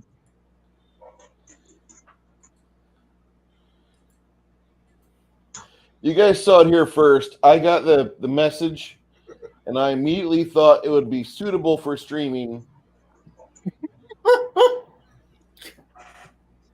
Like I said earlier, my first reaction when I saw that is I thought it was Frankenfurter. God, I'm glad I was wrong. We are a very cultured stream.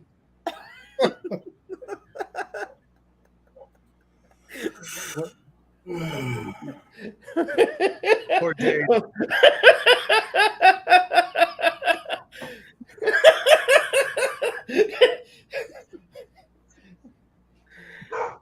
Anybody How here is have that anything not to in your add? meme section? Give us a second. We'll get to it. I'm so This is happy why- everybody enjoyed that. I've enjoyed this time being on YouTube, and I look forward to more shenanigans Shenanigans. on Rumble.